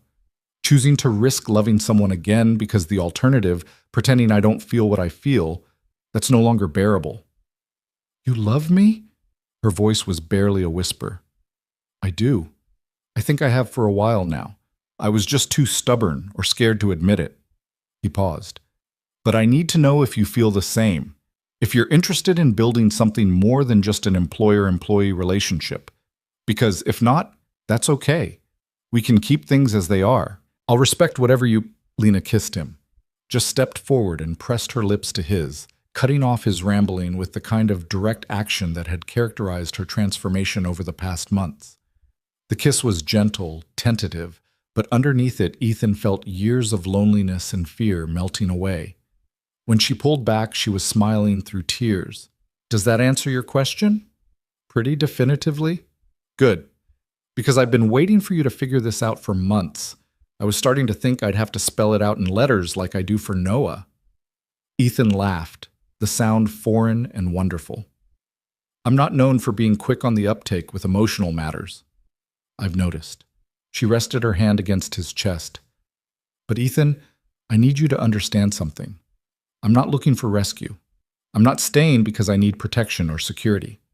I'm choosing this because I love you. Because you're a good man who taught me what partnership actually looks like. Because you showed Noah what strength and gentleness combined can create. And if people talk, if they say you're just grateful or I'm taking advantage, then they can talk. I'm done living my life according to other people's judgments. She smiled. A wise man once told me that some things are worth more than reputation. I'm choosing to believe him. They stood in the garden as the sun set, holding each other with the tentative joy of people who'd survived darkness and found light on the other side. Inside the cottage, Noah watched through the window, and his whoop of joy carried across the evening air. The next months brought the kind of ordinary happiness that Ethan had thought was lost to him forever. He and Lena navigated their new relationship with the careful honesty of people who'd learned that communication mattered more than perfection. They had disagreements about household management, about Noah's education, about whether Tom's jokes were actually funny or just terrible. But they worked through them, finding compromise and understanding. Noah blossomed in the security of their growing family. His laughter became common, his nightmares rare. He learned to ride, to rope, to handle ranch work with growing confidence. And on quiet evenings, he'd ask Ethan to tell stories about Rebecca, listening with fascination to tales of the woman who'd shaped the man his aunt loved. Do you think she'd like me? Noah asked one night. She'd have loved you, Ethan said with certainty. She believed kids should be wild and free and curious. She'd have taught you to catch frogs and climb trees and ask questions that make adults uncomfortable. I wish I could have met her. Me too, son. But in a way, you know her, because everything she taught me about being brave and kind and standing up for what's right, that's part of why your aunt and I could build this life. Rebecca's still here, in the lessons she left behind. The trial concluded in January. Marcus Hale was sentenced to 25 years in the territorial prison, with no possibility of parole for fifth sin. He'd aged visibly during the proceedings, the charming businessman replaced by a hollow shell of a man facing the consequences of decades of cruelty. Ethan attended the sentencing with Lena and several other victims. When the judge read the verdict, there was no cheering, no celebration, just quiet relief. Justice served not with vengeance, but with appropriate consequence. Outside the courthouse, Sarah Chen found them. It's done. Really done. How do you feel? Lena asked. Lighter, like I've been carrying a weight for so long I forgot it was there, and now it's finally gone. Sarah smiled. I'm opening a second location of the restaurant next month, hiring some of the other women from the Silver Spur, giving them a fresh start. That's wonderful. It's because of you, all of you. You showed us it was possible to fight back, to win. Sarah's eyes were bright. We're calling it the Heart House, if that's okay with you. Lena's hand went to her mouth, tears streaming. You don't have to. We want to. Want everyone who eats there to remember that speaking truth to power matters, that standing up changes things. Sarah hugged her. Thank you for being brave enough to go first. Spring came to Montana with the violent beauty it always brought, sudden warmth melting snowpack, rivers swelling, the land erupting in wildflowers. Ethan stood on his porch one April morning, watching Noah and Tom work with a new colt in the corral. The boys' laughter carried across the yard, pure and uncomplicated. Lena emerged from the house with coffee, settling beside him with the comfortable ease of belonging. What are you thinking about? How different everything is from a year ago. How close I came to missing all of this because I was too afraid to live. But you didn't miss it. You chose differently. We chose differently. He put his arm around her. Question is, what do we choose next? Lena was quiet for a moment, then reached into her apron pocket and pulled out a small velvet box. Funny you should ask. I found this when I was cleaning the attic last week. It was in a trunk with some of Rebecca's things. Ethan opened the box and his breath caught. Rebecca's wedding ring, simple and gold. engraved with words he'd nearly forgotten: courage in love. Tom said Rebecca told him once that if you ever found someone else, someone worthy, she'd want them to have it, to know they were part of a legacy of brave love. Lena met his eyes. I'm not asking you to give it to me. That's your choice. But I wanted you to know I found it, in case... Ethan pulled the ring from the box, studying the familiar inscription. He thought about Rebecca, about the life they'd built and the lessons she'd taught, about how love didn't diminish with division, but expanded with sharing. Rebecca used to say that the opposite of love wasn't hate, it was fear. Fear of loss, fear of pain, fear of vulnerability. He looked at Lena. She'd want this ring to go to someone who understood that, someone who'd been afraid and chosen to love anyway. He held out the ring. Lena Hart, will you marry me? Will you build a life with me that honors both the past and the future? Will you teach me every day what courage and love really means? Lena's tears fell freely now. Yes, 1,000 times yes. He slipped the ring onto her finger, and it fit perfectly, as if Rebecca herself was blessing this union, giving permission for happiness to bloom again. They married in June, in the small church where Reverend Porter had spent years praying for the courage to stand against Marcus. The whole town turned out, a community that had learned the power of solidarity. Anna Whitmore sat in the front row, frail but radiant, declaring it the best wedding she'd ever attend. She died 2 weeks later, peacefully in her sleep, her mission accomplished. At the reception, Judge Harrison stood to give a toast. I've lived in Helena Springs for 30 years. I watched this town grow from a mining camp to a community. But I also watched it become corrupted, controlled by one man's appetite for power.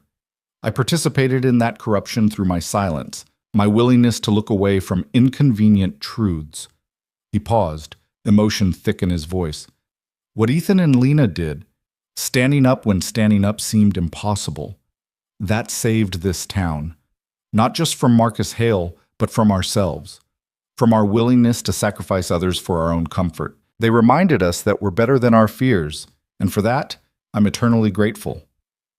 The applause was thunderous. That night, lying in bed with Lena's head on his chest, Ethan felt something he hadn't felt in 6 years. Complete peace. Not the false peace of isolation, but the real peace of a life lived fully, with all its risks and rewards. What are you thinking? Lena asked sleepily. That I spent so long thinking love was about holding on, about preventing loss, but it's actually about letting go, about trusting that even if we lose, even if we hurt, the experience of loving was worth it.